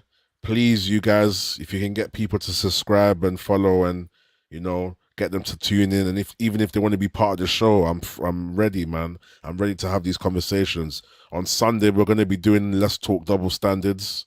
We're going to have a few females and males, and we're going to talk about double standards in life. We're going to talk about males and females in the industry. I'm 17, so I can't really get into that. I can't join this conversation. Yeah, I'm too young for that. Maybe in a couple of years. Yeah. Now, but big up Magpies, man. Newcastle on the come up. I'm too young, so I'd just piss everyone off. Yeah. We've got another young guy here, not as young as you, but he's got interesting opinions, and it's interesting to see the different generations and how the mindsets are different as well. So not just football, we're going to be having loads of interesting conversations, talking about even music, other things in the industry, giving people advice as well, talking about things that we don't really talk about as well, like things that can help people that are in bad situations or whatever. So we're going to be talking about a lot of stuff, but big up everyone, big up the mandem. It's love each and every time.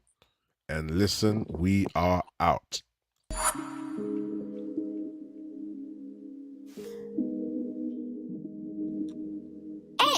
I swear firms and rents pattern this.